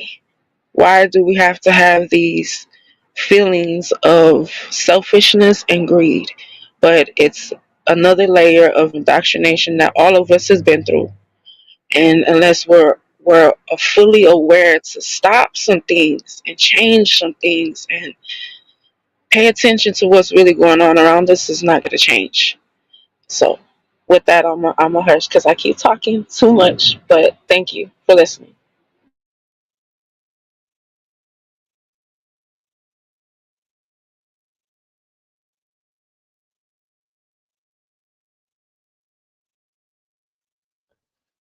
Mic check. Is there less echo?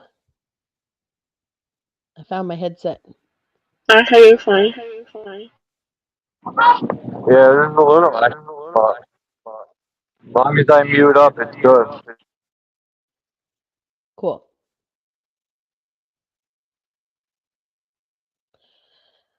Yeah, I think when it comes to pampering one another through stress, I can't really speak to much experience. Today would have been the 12th anniversary of my wedding. We didn't last long. We were strangers. His mom was dying, and I wanted babies. We clung to each other. We had one of the most volatile relationships I've ever been in, just immature. Two adults didn't have adult discussions leading to marriage. I basically combined 90-day fiance with married at first sight, and boom, we had uh, uh, a really tough year. Two people that went through so much stress beyond what we did together. But I'll tell you, that man's my best friend to this day. It took years for us to get there, and it's almost this ass backwards, like, well, we got married, and so we're kind of family, and you know. But we ran into each other at a pub once, and then we went out for dinner after. We're at a group of friends, and people didn't know that I'd been married to him, and everyone was like, "Oh, you guys should date," and we just laughed, right?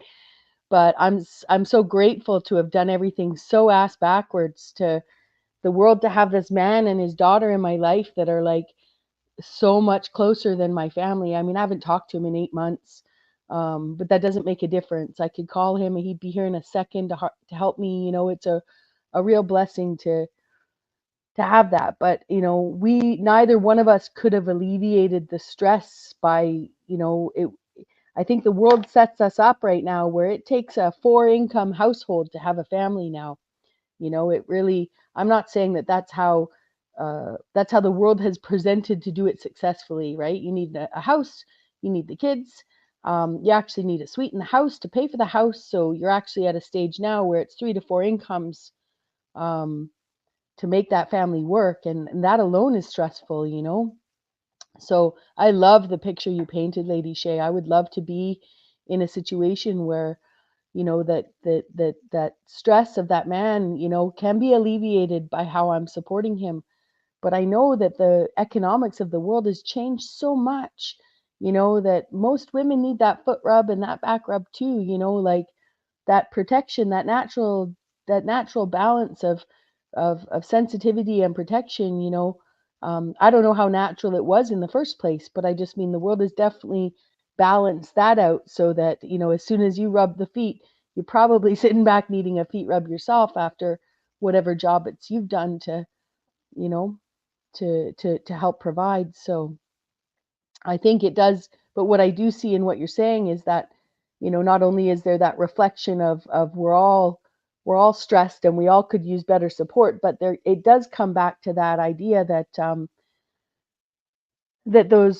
stress of a man, and being told to grow up early, and like Charles was saying, getting that job at 16 and not even being fully formed, that comes back to that learning how to create a safe environment for each other to evolve emotionally, right? Now, I'd love to hear Charles or Uno weigh in on that, because I know both of these men here are very, to me, very solid people, like um, I've talked to Charles a lot more than and I know he's a man who alchemizes his emotion, like he talks about it and shares it with people. I can tell by Uno's poignant remarks or comments, that he also is a very thoughtful man. So, any guys want to weigh in?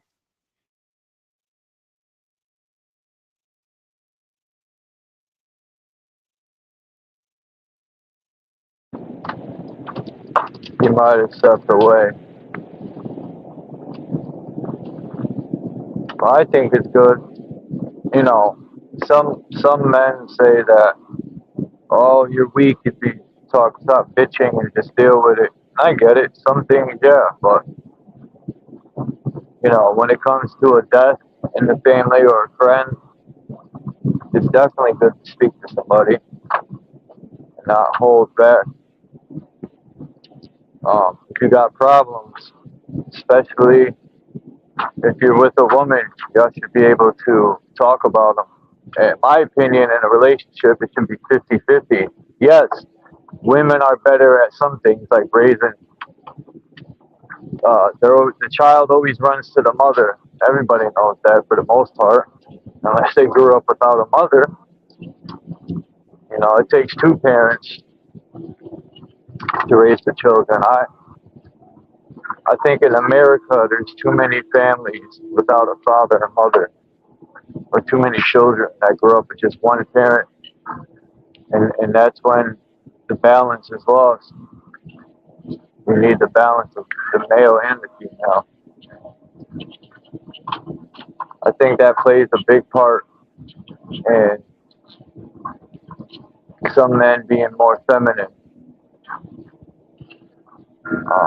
You know, I'm not no family psychiatrist or nothing. Not that that would matter. But yeah, how can a relationship work if the man and woman don't work together? That's how I see it. And when I talk about, I don't have family to call and talk to, or I don't even really like talking to people like too much because I feel like I'm dishing my problems out on them. But when you do have someone to talk to, it does feel good. You know, it's like somebody cares. And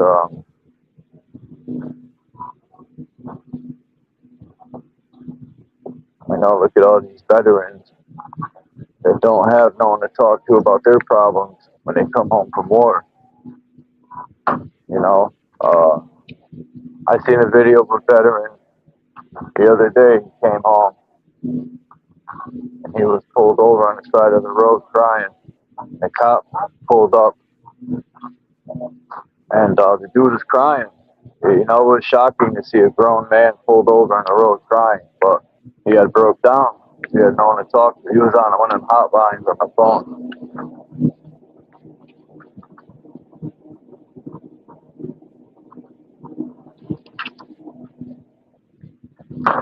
Anyway, I'm just rambling on about whatever.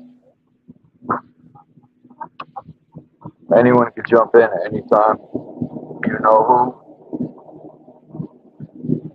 Oh, you're not going live, McCoy? No. I was scheduled. I just deleted it. You don't ever be uninspired, bro. You're a general, man. Seriously. You know, you're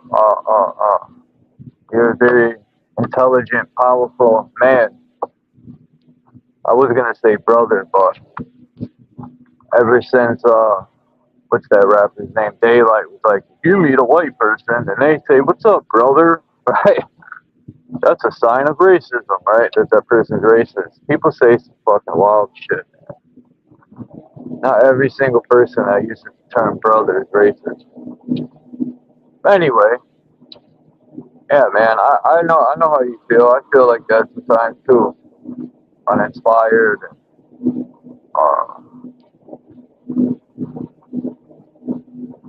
doing the type of research we do and living in the world we do today. I'm pretty sure a lot of people are uninspired with life, period. But it's gonna make everyone stronger. Yeah.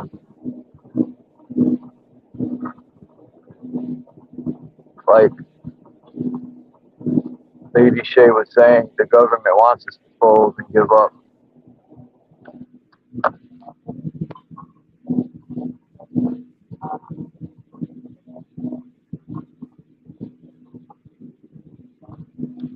Man, won't they make some different type of ice cream for once?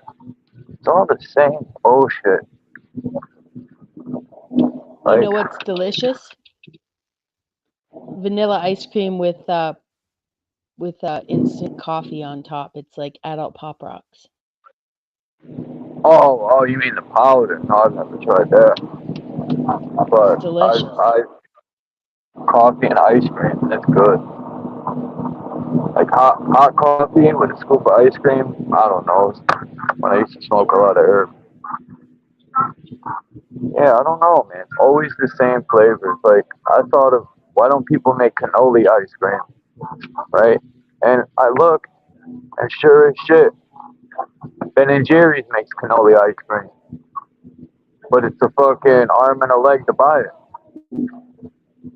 $7 for a pint. Like, come on, bro. What is it? Gold in there? But I'm tempted to try it. That's one of my downfalls, man, is ice cream. I have to learn how to make ice cream with like coconut milk, natural. Figure something out besides eating this poison. Yes, I said it. Poison. You didn't hear me?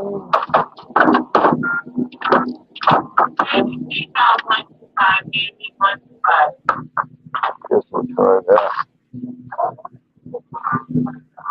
Somebody speak. Can you hear the words that are coming out of my mouth?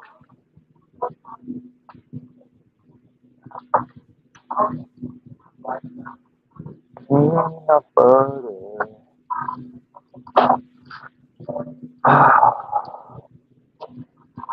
Oh yeah, I gotta go back.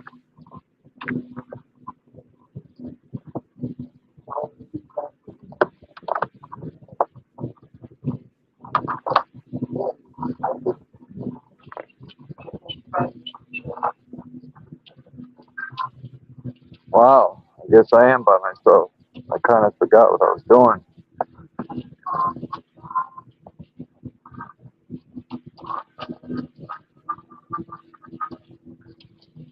Oh, I'm still here. I'm over here multitasking. Sorry about that.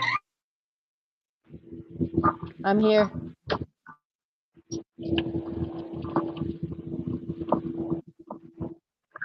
Oh yeah, that's what I done. Yeah, that's what I done.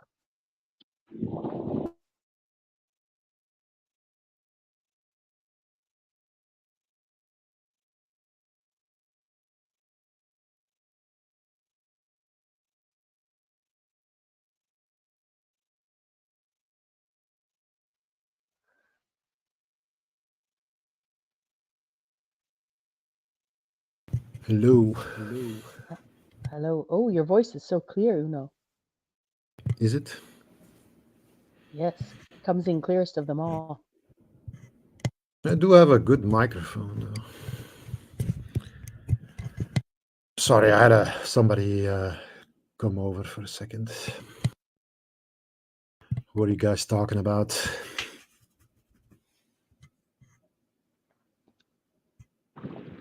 Anything. Anything? Yeah, there's an echo. What's up, King? What's up, buddy? Oh, hey. What's up, Joe? Hey, buddy. Good to And see ladies. you, Joe. Hey, Vex, how you doing? I'm fantastic, thank you. I enjoy you thoroughly, and your the way you talk and stuff you say. I gotta tell you, Rebecca. Thank you, Joe. I appreciate that. Sometimes we For fear sure. the haters more than the lovers, so Well, really it's appreciate not. it. It's kind of a for sure. It's you do a lot of subjects that turn people off. You know what I mean? And 99% of people that talk about the things that you talk about, I would be like, click later. I'm not listening to this. You know, because it comes from a way of kind of a, I don't know, CNN-ish type of thing. There's only a couple. Some people can approach subjects properly, and I like to deal with them. You know, some people could deal with politics properly, but 99% of people can't. You know what I mean? So there's like one dude I talk to online about what's going on in society. The rest of the people, I don't want to hear what they have to say. You, as far as a lot of things you say, are, you know, from a real point of view, in a honest place, for sure. I like that. And everybody else on here too, man. You guys are all awesome. I appreciate it. I really appreciate the enthusiasm and energy you bring always. You know, Cool. Yeah, it really is uplifting. Nice. Thank you. Nice. I'm like type A. I'm always going. And I could sit by myself and be sad. And I don't like then. So when I get out and talk to people, and then it's like then the positive kind of things go. But I sit and sulk, and then it can go bad for sure. But yeah, for sure. I'm going to be checking out. I'll put you on 1 second. Okay. Oh, he's checking out at the cash out, not checking out. Oh, gotcha. Oh, I thought he was going to go like meditate. Yeah. So what's happening? I was just going to say, I think this echo has been taught to, is a good thing for Bex for a few days to learn to be concise and mic up. Or Is it mic down is it or you? mute up. I think so, yeah. How's mine? I have a heater going. Is that okay? Is my sound pretty good? Yeah, you're clear. Your sound is great. From what I understand, it's two androids echo off each other when they're both unmuted or whatever. And or I think just mine standalone is echoing maybe a little bit without my headset, but I put the headset in. Yeah, I was just on the other Flow State channel, and they said the exact same thing. It was something was doing Android stuff. Yep. Is Flow State still going? Well, yeah, it was from last night, and then he went to bed, and I did too, actually, because I try to stay up at night, but I'm just such a morning person. But so he slept last night, and then he said he set alarms and was checking, like he'd get up and go, "I'm about to close it down," and he said it was so good, everybody's talking because you know how we do it. We don't have small talk. We have interesting conversations. So he goes, I just kept it going and going. And then I had never been on with him. So I got on with him this morning to say what's up. And yeah, they're still going now. He was about to close it down. So I got off and went and did my thing and they're still going though. But yeah, it's pretty cool to meet him and a few other people on there. But yeah. Cool. Now no one can get mad at Bex for a 27-hour stream anymore. Difference was I was like my 27-hour stream. I think I did maybe 6 or 8 hours of paneling, and the other 21 hours was monologue. Oh really? Yeah. Likely, I don't know. I can't remember. It was a long time ago, right, and I didn't keep it. But are you a comic? I wouldn't have been able. Are you a stand-up comic? I did. I have done amateur stand-up comedy. Yes. Okay. Yeah. Okay. Well, and I have been paid by pros a couple times, so technically cool. that puts you into the realm. But I'm not a professional comedian by any. It just makes sense, that type of thing, and this type of what you're doing right now. You know what I mean? Talkers and I've always loved radio. When I first heard radio in '92, I just fell in love with it, and people conversations and stuff like that. But stand-ups like that too, where it's very intense. Very, very hard thing to do. Very hard, get up there, get a whole subject matter, put in someone's head and make them laugh at the end of the thing. It's just an absolutely amazing thing to me. I mean, it's like, there's a few things that are real hard to do. That's one of them for sure. It's one of the most addicting things I've ever done as well. Like it really was. And obsessively addictive, because I always was making people laugh. But then you've got these things where you're like, now you're making notes for further further skits every time you say something funny, right? And then you're just making these weird notes in your phone.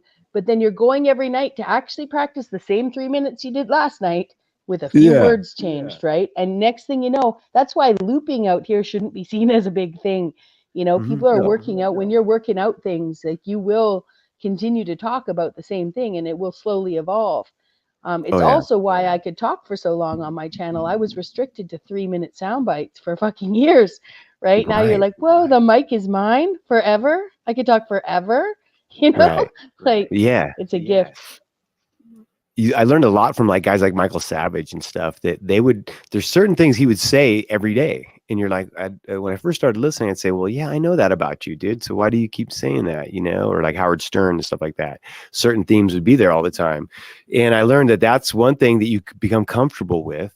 now we're in the in crowd. We know how we're talking. We're like family almost, and like it's part of it. Like Owen does it a lot, constantly the same little things over and over. It's kind of interesting. It's a way to get people to listen to you. It's rhetoric, I guess, or whatever. But yeah, it's there's patterns and themes to talkers and their shows and stuff like that. Pete Franklin was this first guy I used to listen to back in '92. Who's a genius, man. He's the first guy that did a long, like, he was a sports commentator like in Chicago or something, and he did his show, and then the next guy called in sick, and the next guy called in sick, so he ended up staying on the radio all day. He was like the first guy that ever did it. And yeah, it's really interesting, man. But yeah, and then you keep it interesting too, like certain stuff like the feminism and stuff like that, or this type of subjects I was getting at, as far as like, you know, some people just approach it in a shitty way, and it's not, you can't talk to them about it. You know what I mean? There's not, because there's always a place for everything, and everything's been perverted. Everything had a good idea from the start, you know. So, and that's, you can carry those conversations for a long time. I don't want to butt in here, but I just want to say I'm jumping down. I got a couple of things I'm doing in my background, and not really saying much anymore, so I don't want to hold up space. But I do appreciate you again, Charles, for letting me up here and sharing my piece. And I appreciate you, Bex, for again coming up and sharing as well. That really meant a lot, and I appreciate you fully for that. I had dropped my channel in the chat in case you wanted to check it out, because I saw in the back chat that you wanted my channel. So I dropped it in the chat for you. But yeah, peace. Thanks for coming up. I subbed late. I thought I was sub to you, but for some reason I wasn't. But anyway, I'm subbed again. I appreciate you coming up and sharing. Have a great day. And you're always welcome to come up whenever. Of course, of course. Yeah, this algorithm is so crazy. I know I've subscribed to people, and then somehow they unsubscribe from me, and I don't get notifications. It's just a whole mess, so I'm not even worried about it. So yeah, I mean, I will definitely come back up sooner or later. I'm just in my feelings, and I'm trying to balance that all out, as y'all heard me break it down earlier, you know. So I'll definitely be back up and share with you guys again. You know, take care of yourselves. Always remember to love yourselves and stay true to yourselves. And with that, take care. I'll sub right when I get my phone. You too. Thanks. Lady Shay. Thanks, again. Lady Shay. I did sub. I dropped my channel in there too. Oh no. I bet I'm already subbed. Yeah. I really appreciate your perspective, Lady Shay, and for you and Charles for opening, you know, the show with you know, that with such intimate conversation, and especially just to remember, like, a lot of it's, you know, dark Chameleon inspired, you know, like, yeah, listen. Anyways, yeah, I really appreciate it, and I definitely am more moved than I would thought I would be by just, you know, a few words on someone's page saying R.I.P. Dark. So I'm really grateful for this app, you know, and, you know, I don't want it to take the death of someone for us to realize how alone we were before this place in many ways, you know, and how much we learned from each other. So I appreciate it, Lady Shay. I look forward to more conversations. Absolutely, absolutely. Take care, y'all. Peace to the chat, to the channel, and to all of you on the panel. I don't know you guys, but I'm gonna try one more time. Uno. I'm gonna leave it with that. And joking. I appreciate you both for jumping up and sharing your thoughts, sharing your presence, and keep pushing forward. See ya.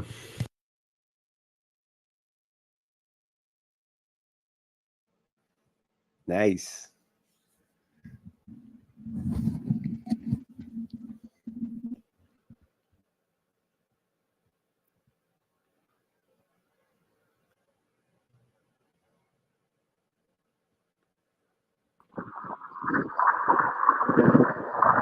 Oh yeah. Yeah, wasn't aware of all what was going on there. Sounded pretty deep though, for sure. Yeah, you remember Dark Chameleon that used to come up? Joe, you've seen him a few I'm not times. sure. Wasn't he on like maybe like a week ago or something? You know, I think I talked to him on here. Yeah, For sure. he came here when you first started coming. He came up. Yeah, I think that was a guy where I said like, "Ah, that's some good weed, brother." He wasn't making too much sense. I think so. He's like, I'm not even smoking right now, dude. He passed away. Like, No, that was Gabriel, I think. Were you here for was that that? somebody else? I don't know. I don't remember. Yeah. Remember when I said he was tripping? Was that you that was? He got mad. He's like, I ain't tripping.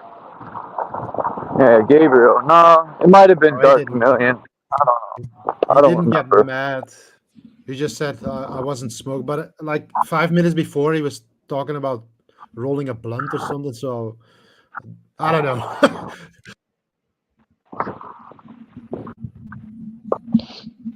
But yes, Joe, Dark Chameleon passed away. Oh, bummer. Sorry about that.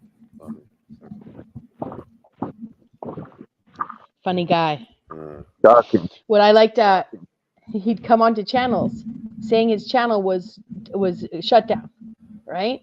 And then he'd start sharing some information, and then he'd stop and he'd say, "Cash at me for gems," right? And I don't know, I was spending so much time online at the time that like my dream world and my real world were sort of intertwined in this sort of like avatar-based imagination, right? So I'm like, did I just see this happen? Because one of the first times I met him, I'm like, is this guy going from channel to channel, like dropping his cash app? Like, you know what I mean? Like it felt like the best, the grift of all grifts, man. It was the best, right? He's like the, you know, he's like the guy on the street corner, right? Like, I'll tell you jokes if you give me, you know, like it was so, like as a performer, I thought how it was the best thing I'd seen on YouTube, right? It was just this grift, right? It was so good. So something new, right? Like a whole new avenue. Yeah. And he did it on he'd do it on any channel he was comfortable doing it on, right? So it really was him sliding in. It looked like he was sliding in just to slide in the Cash App, right? Like, you know, but of course like he's not. on the corner, you know? with the cardboard sign. Exactly. And if he didn't have to hit these links, he could just pop on any channel, right? Here's Dark Chameleon. Yeah, it was good. It was very, very humorous. And he'd get, the more he'd drink, the more he'd get the listen. And of course, everybody's listening, right? That's all we're doing. But he'd say like, listen, like 15 times before something would come out of his mouth. It was really funny. Oh, poor guy. You know what happened or? No, I don't. Okay, guys, gotta go. See you later. Okay, nice to see you, Uno. Good to talk to you, buddy. Peace, you know. Dos, tres, cuatro. I click like the 12. Keep hearing my damn voice twice. Stop repeating what I say. Do you guys remember those circular games you played as kids? Okay, so like here's one that me and my girlfriend played all the way down to Mexico at 18 years old, driving the two Mexicans that had picked us up to take us back down to Mexico. They drove up, picked us up, took us back down to Mexico, mad with this thing we do because they didn't have any radio or air conditioning. It was so hot, right? So we did this thing where, you know, I'd say, you know the man. She'd say, what man? The man with the power. What power? Who do? Who do? You do. I do what? You know the man. What man? The man with the power. The power to what? Who do? You do. I do what? I know the man. You know what I mean? And we'd act like we were getting frustrated in the circular argument, right? Like, you know the fucking man. What fucking man, right? From Canada to Mexico, you did this? Yeah, we did it for hours. And what happened? You said you had two Mexican dudes driving you? What did you say? Yeah, I was on a Rotary exchange program in the year after grade 12, and so was another girl from my town.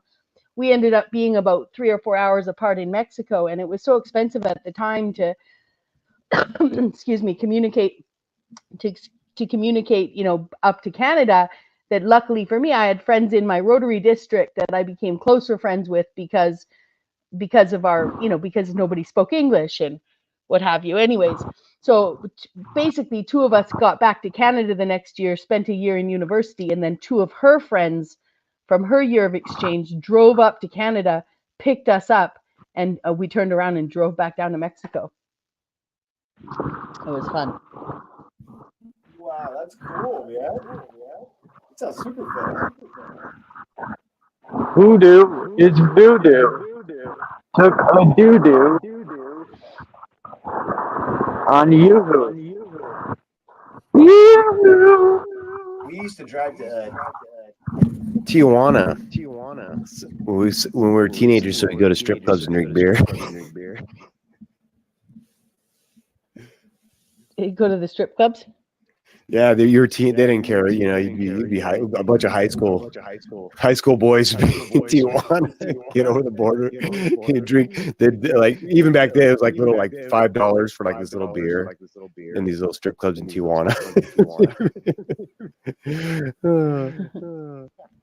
But no, man, my buddy's uncle owned a little motel on the beach in Ensenada, so it was like we'd go stay there sometimes. That was pretty fun. I spent a lot of time in Mexico.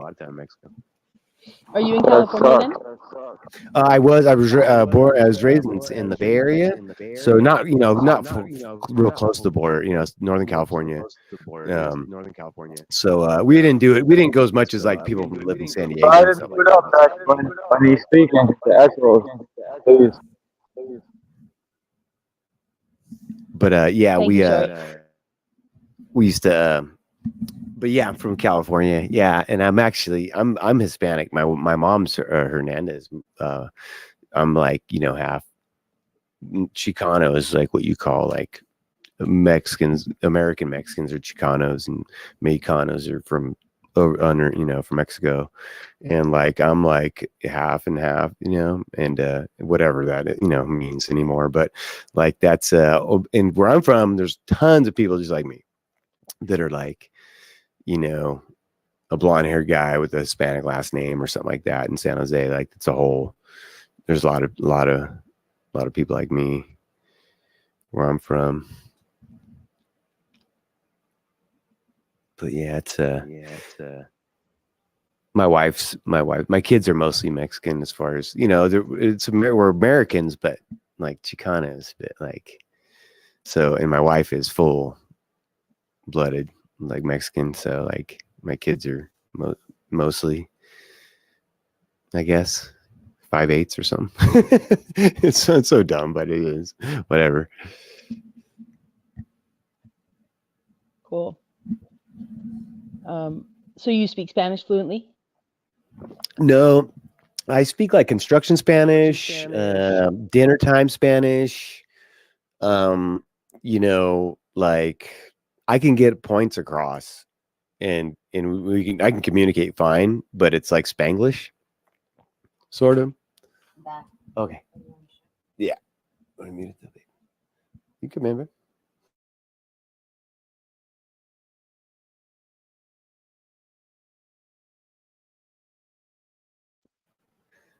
The boss came in.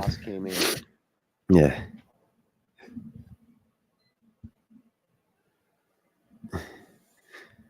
But yeah. I lived in Mexico for a year and was recently. Oh, cool.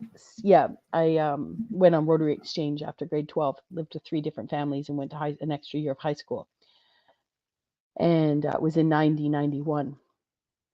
And I was standing recently in a lineup of a free grocery store, let's say, and I was in front of a bunch of Latinos, and I was looking for potentially to spread the word that my boss, who's really bad at hiring, would probably be hiring. So I was eavesdropping just to see if anyone was going to get into work talk. We were standing in a lineup for free food, right? So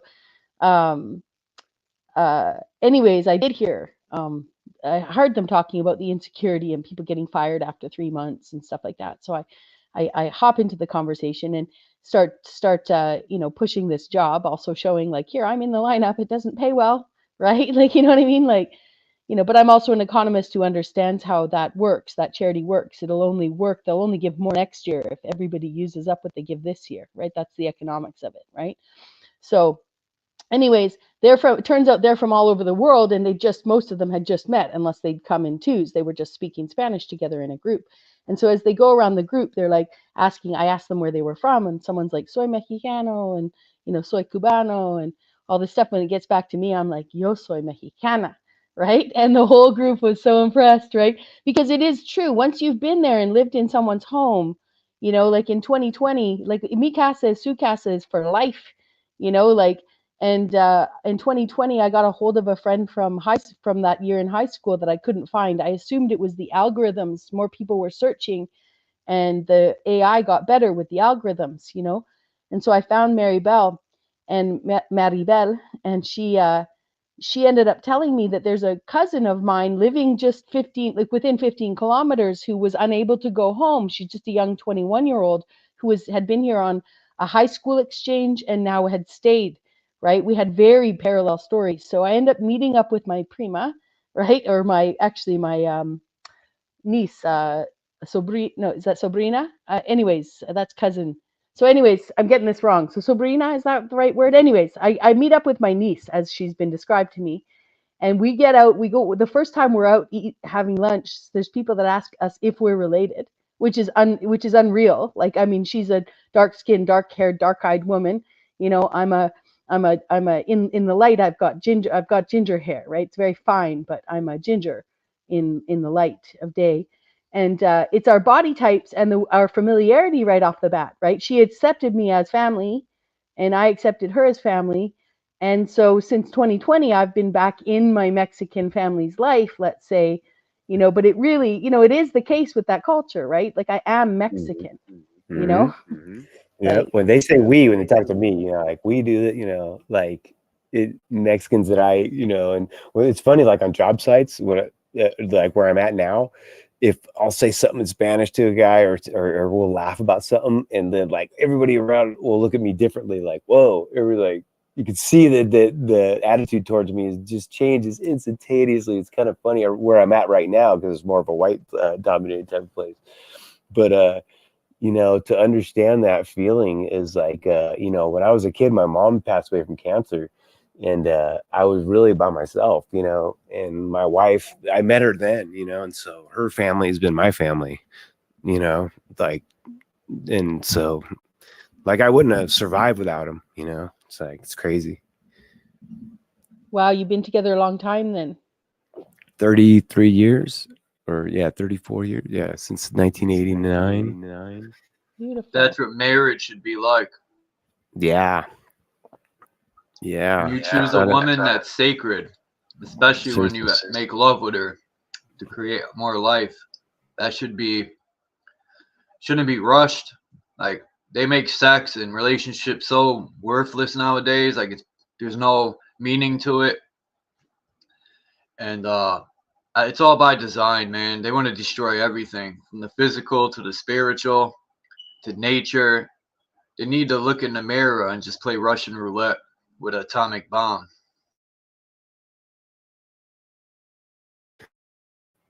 It's funny because kind of like Mexican male culture is looked down on by like South Americans and other people because of the women are be kind of venerated, put up on a pedestal. A woman gets the nice car. That's a big deal. That if you're from Guatemala, the man gets a nice car, and you don't. I'm not generalizing, obviously, a lot, but like it's what goes on, and we kind of look down on, like, dude, you let your lady do too much and have too much, and it's just women are in charge of the culture, and that's just the way it goes. You build the house you build the house that she wants, that's what you're doing, and you better protect it, and her, when Mexican women put their mind to something, and then they make it happen. And like my mom and my wife's mom, they grew up poor, and they married, you know, guy, and they got into all of a sudden they grew up in this like middle class. We grew up in this like middle class kind of thing with tough moms that were way tougher than the rest of the moms around, you know, like it's kind of I don't know, it's interesting, you know, way I view things.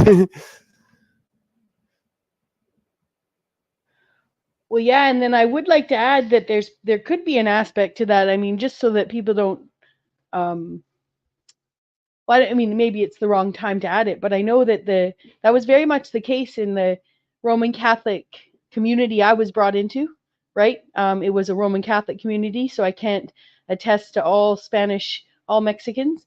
I went to a private school. That was what the Rotary Club put me in. They were wealthier, you know, people in their own communities. That's how they could afford to bring someone in from Canada and send somebody away from Mexico in exchange, you know. I mean, I know the clubs took care of it, but what I was going to say, it was very common for the men to have a loba, right? So in addition to providing for their wife in that fashion, they also had a mistress and an apartment, you know. And again, I'm not trying to say that it was every man, you know, but I know that a lot of those women turned their cheek to that, right? They knew it was happening. I assumed they thought not my husband, you know, but maybe, again, I'm not trying to say men need to cheat, but I'm saying in whatever brainwashing has happened in the world, because we now know it's global, there may have been a case where that hit those people. Sorry about the microwave in the background, guys. That may have been the case where that was the beginning of that erosion of that family based on the pre-porn world we were living in at that time, you know? So very underhanded, likely, because I know the boys that I was going to school with, they knew their dad had a loba, right? You know? Now, I don't know if the girls knew. I was a smoker and I was a Westerner and I was 3 years older than anyone else I was going to school with. So I was mature and I'm an observer, right? So, and I made friends with the boys, you know, the girls were really immature, like they really were. So, and I didn't know that everyone thought because I was hanging with the boys, I was a big, you know, a typical gringa or whatever, you know. I was the opposite. I wasn't there to make boyfriends.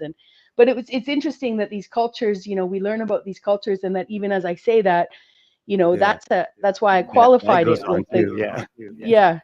But I qualified it knowing that, you know, I'm making a gross generalization. If I was to say, well, they all have lobas, you know, like, well, and it's a lot of times a second family, like later, you know, like when they're 40, they get some 20-year-old girl. So that first family's there, then they have like, you know, a lot of that goes, and a lot of that culture is it's kind of an old school thing. The more I talk to older guys and meet different people and kind of absorb different cultures, there's a lot of that goes on. The one comedian, I forget who it was, this one black dude's like, man, all the old guys had two families, and my dad used to be like, hey, don't go play with them Jenkins girls.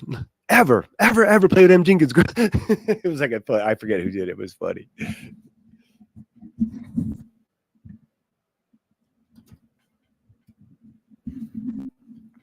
But yeah, I was too much work for me. Well, maybe that's why they made maybe that's one of the reasons that you know, what I'm trying to say is sometimes the adversarial position is what makes the other position more solid, you know, like for all I know, that was a phase, you know, and the Mexican public came out stronger for it, you know, like that right, a little infection in the psyche of people, get it out, you know, figure out it's bad, it hurts people. Yeah, because then you'll get those people that are more solid, right, in their relationships because of the idea of what other people did, you know. And that's what I see in the world of information out here. You know, very few people are taking their new truth and sifting through it for the 20% truth and 80% falsities in it, right? You know, like, yet all of this has been produced for us to consume as new truth, you know, in a sense, by the same publishing houses and the same people that gave us the other information. So when I look at the things that we were convinced is happening under tunnels and what people in Hollywood are having parties and doing, You know, if that's the case, if all of those atrocities are the case, they actually create in the mind of someone who ponders it, right? Not ponders doing it, just the idea that that could all be true. It creates more piousness, right? If that's the right, you know, if that debauchery as opposed to piety, right? Then you've got these people that just in a thought experiment can define themselves as better and more pious based on what they're not doing. Now, that if you take that exercise and just allow you to be a good person, you already were a good person, but now you're looking down your nose at people. You don't even know if it's real. You see what I'm saying? Like, you're running around the world. So now you've become this elitist, right? You've become the elitist as a result of your information, right? Looking down your nose at people. And now you're like, well, if that's the, and you're sitting in a resonance that is literally demonic because you're so confused, you're running around screaming negativity at everyone, you know, in your truth. And has this truth helped you at all? Because now you're 3 years into, oh my God, you know, like, what's going on? Like, you're powerless, right? So I'm if more it is judgmental happening, now you than know, ever. yeah. And so, but what it does is it redefine, you know, real or not real. It allows you to define your character and what you would or wouldn't do ever, you know. And I know no one needs, most people think, oh, we don't need to think about what not doing to babies. You know what I mean? Like, most of us don't need to think about that. But there are people who learn that and immediately think, man, I've done some good drugs. I'd like to get my hands on that. You know what I mean? And that's the thought. They're being tested, right? It's all to make that person be tested, whether it's real or not real. You know what I'm saying? Let me ask you this. Do you think, isn't it weird, or do you even think that, like, I'm amazed at the actual, like, you talk about, you know, maybe these guys had their little sanchitas and had these families, and now maybe that's gone away and stuff like that. So that's kind of like the idea of whole groups of people changing and evolving and ideas being different from like 10 years to the next or whatever, like whole entire countries. Are you amazed at the ability to actually, you know, organically or even through programming, giant groups of people just changing ideas and thoughts? Isn't that a freaking trip? And don't you think that is what's happening? And don't you think, like I don't know, it's just the psychology is a trip, and that is just the ability to do that, take 1 million people and change an idea or whatever. Doesn't that trip you out?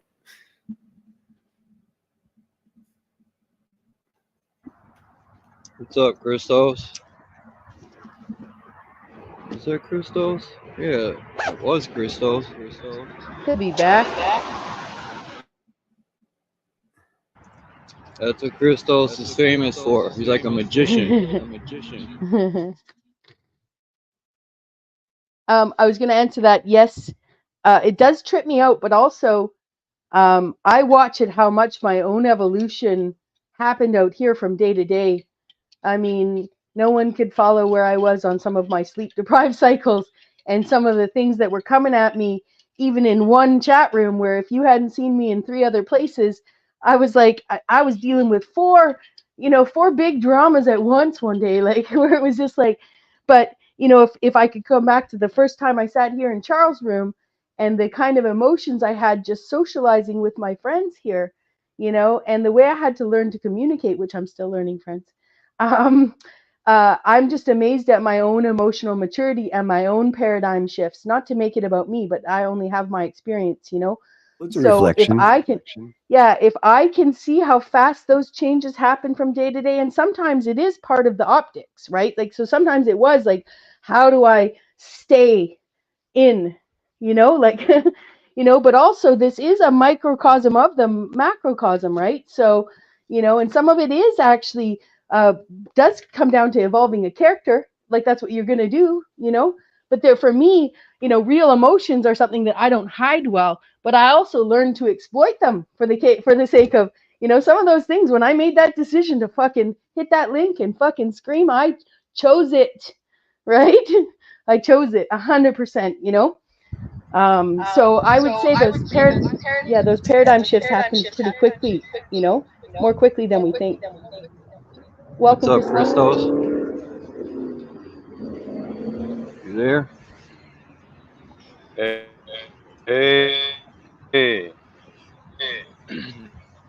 yeah, I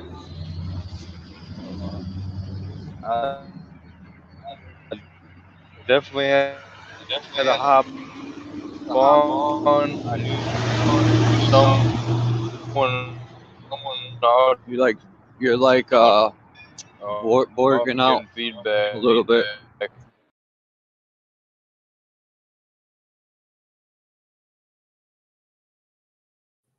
Out in the road or something.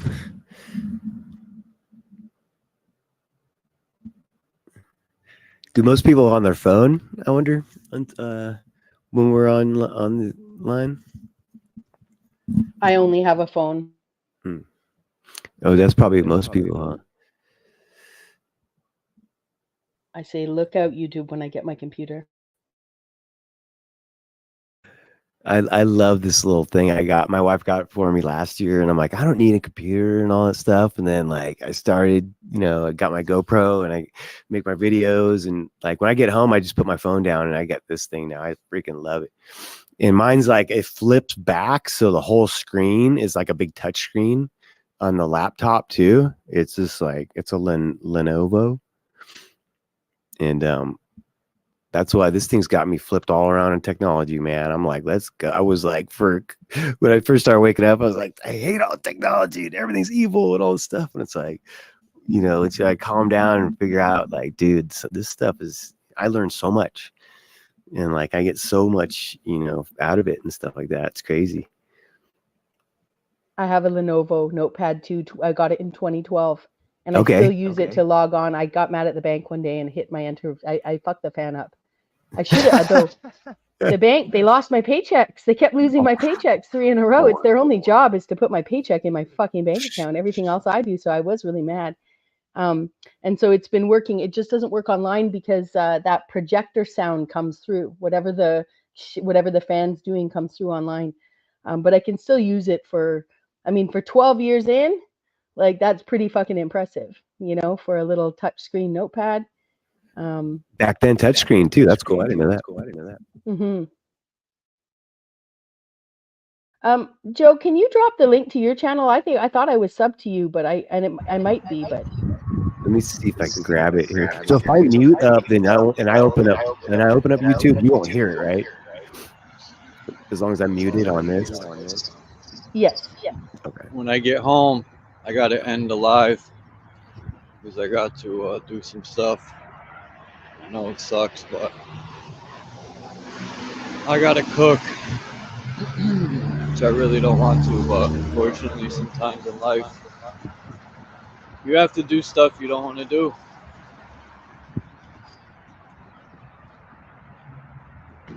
What you making, Charles?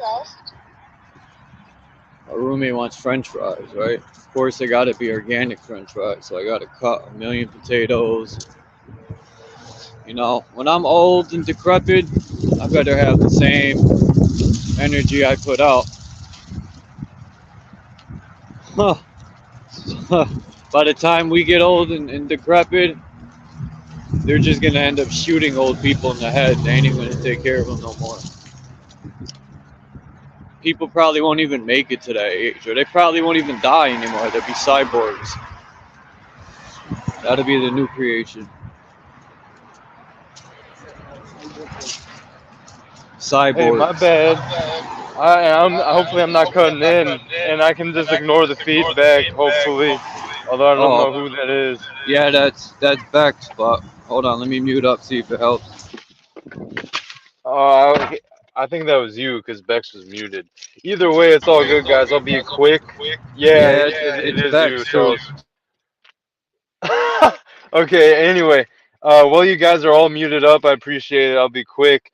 I knew someone was going to be live here Saturday, and sure enough, I was happy to see that you were live, Charles. Yeah, and on Sir Drops premiere or live he was doing with Jordan Maxwell or whatever it was, I can't remember now. Someone in the chat had brought up Dark, and then I heard some other names in the communities that I know.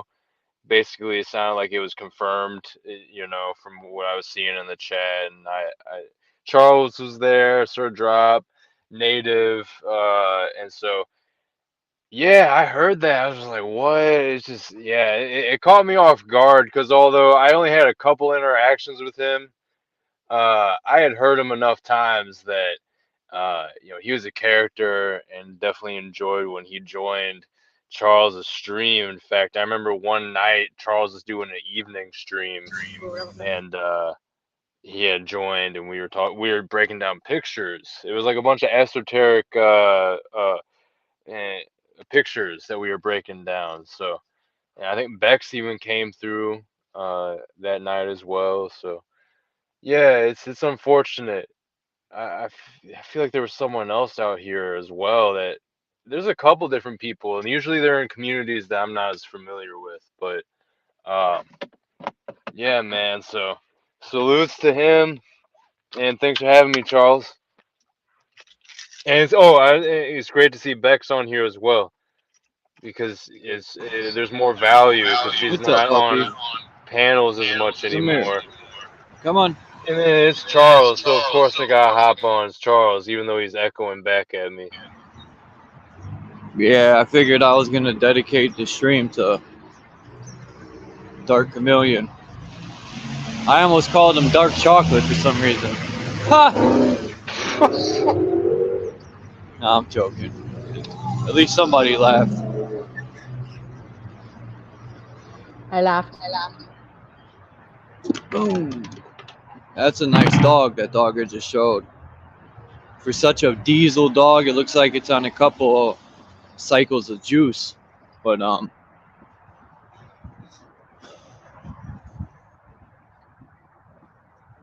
yeah, the guy's like, don't be scared, it don't bite. Yeah, that's when they do bite. Don't. Did you show him? I don't know that pit bull. I'm not like the crocodile hunter. I'm not gonna stick my face in its ass and fucking finger its ass and fucking. I'm dealing with the world's most dangerous crocodile, and I got my finger in its ass. No, I'm joking. He's beautiful. But yeah, that dude's bugged out. The crocodile hunter. Anyway. Isn't she gorgeous?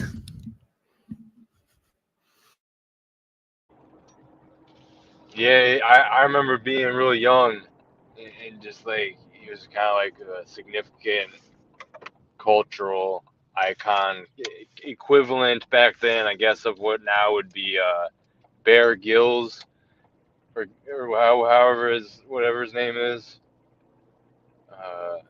Totally. Y'all know who I'm talking about. Yeah, right on. Sweet. Hey, who's in the private chat? Okay, sweet. I thought maybe Dom had come in backstage real quick or something. No, Righteous. well, I'll say right before you get home there, Charles. And thanks again, having me on. Yeah, anytime. Yeah. You know, all of you are always welcome. I'm gonna end it in like 5 minutes. Let Christos finish. And yeah, that's perfect, bro. I don't have anything else to say for real. You need new headphones? I mean, what happened to your headphones? Who, me? Yeah.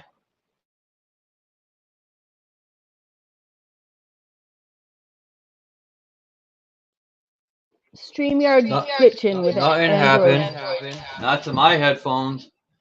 When Bex came on, it warned me about the echo it's gonna have. So Yeah, You're 3 days. hilarious. Yeah, 3 days into a just a second. Charles has his mic on still, but oh, now he's muted. Yeah, we're 3 days into this this StreamYard glitch, I think.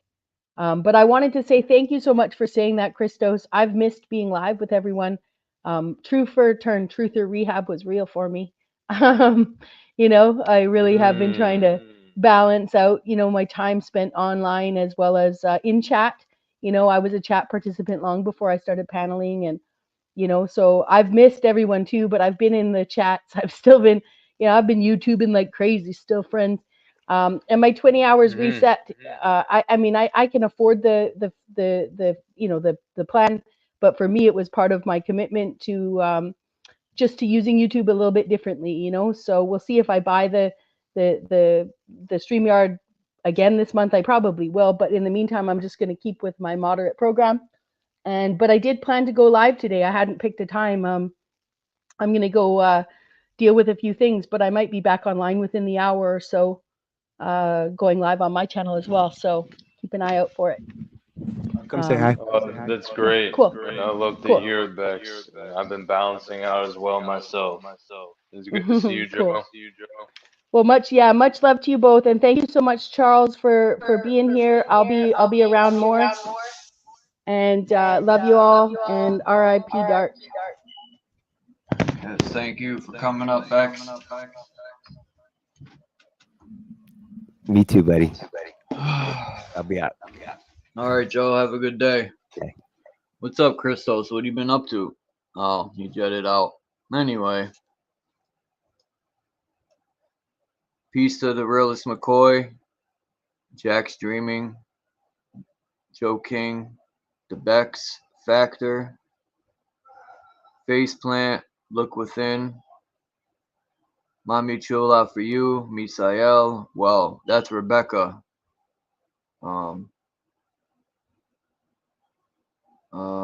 Yolanda, Lady Shay, thank you again for coming up. And